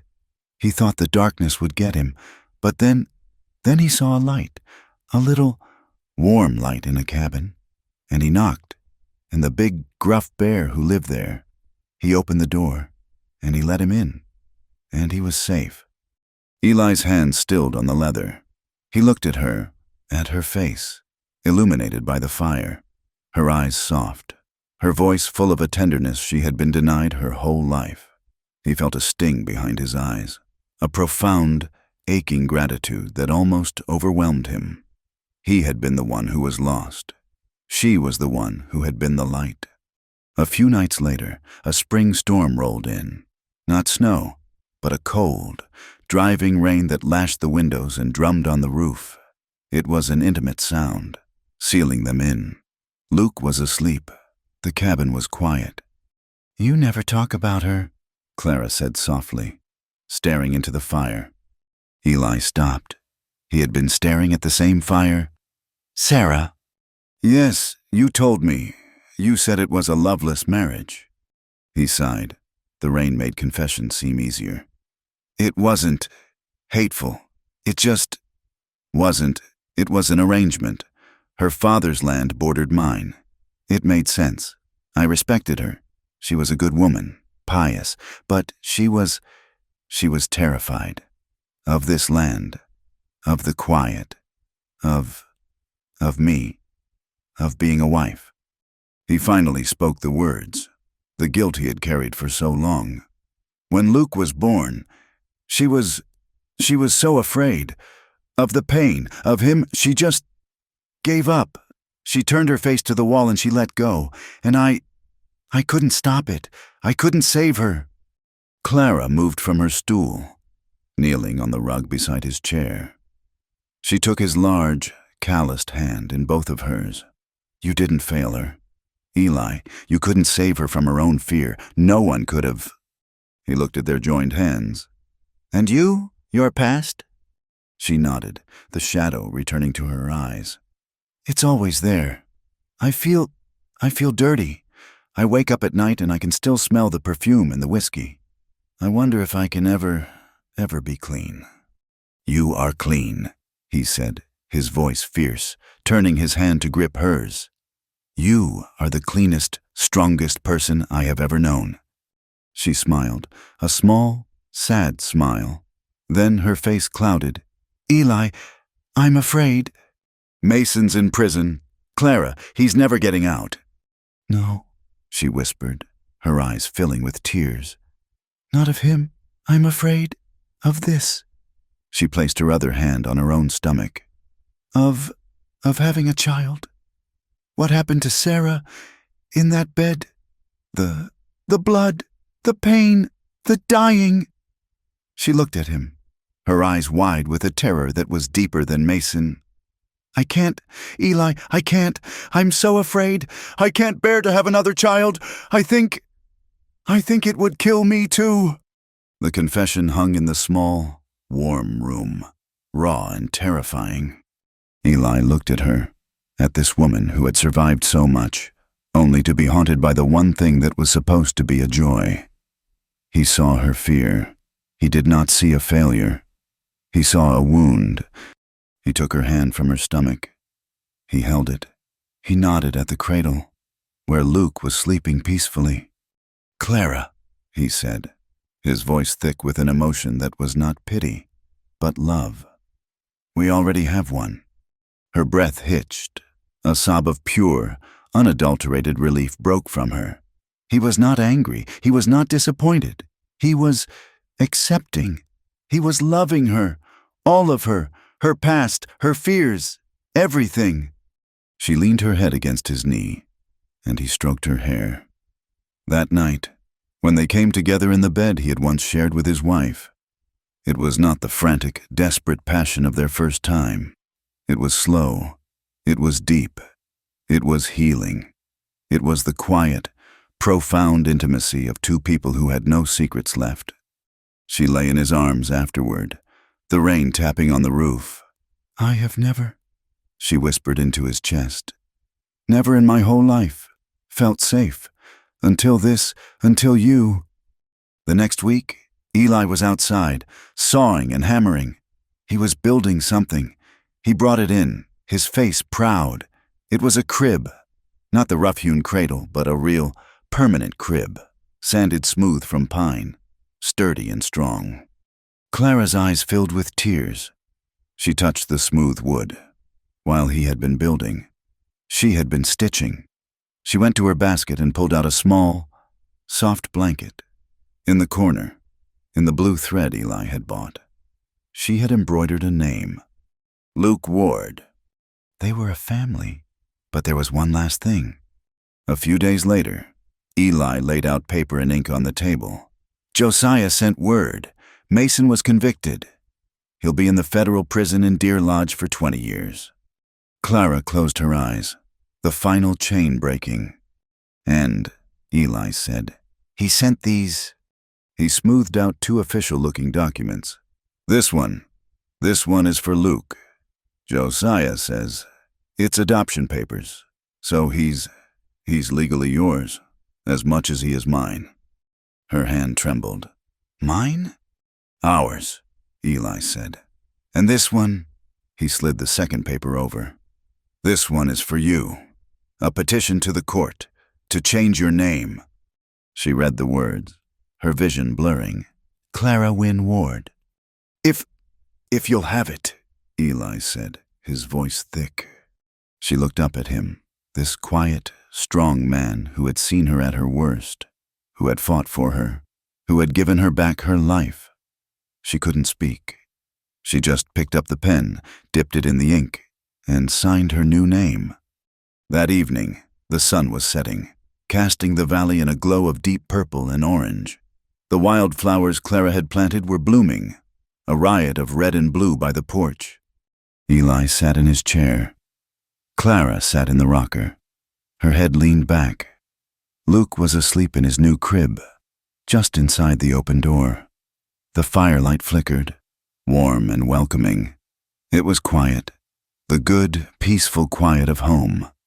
Eli reached out, his large, rough hand covering hers where it rested on the arm of the rocker. She turned her hand, lacing her fingers with his. She looked at him, his face, which had been so hard and gaunt with grief when she first saw it, was now softened, his eyes full of a deep, steady love. You know, he whispered, his voice a low, gentle rumble in the dusk. You didn't knock on the door that night, Clara? She smiled, a small, questioning look. He squeezed her hand. You knocked on my heart. Thank you so much for listening to this story. We would love to know where you are listening from. Please leave a comment and tell us. If you enjoyed this, be sure to subscribe to From Wild West for more stories just like this one. And please, share your thoughts on Eli and Clara's journey in English. We read every one.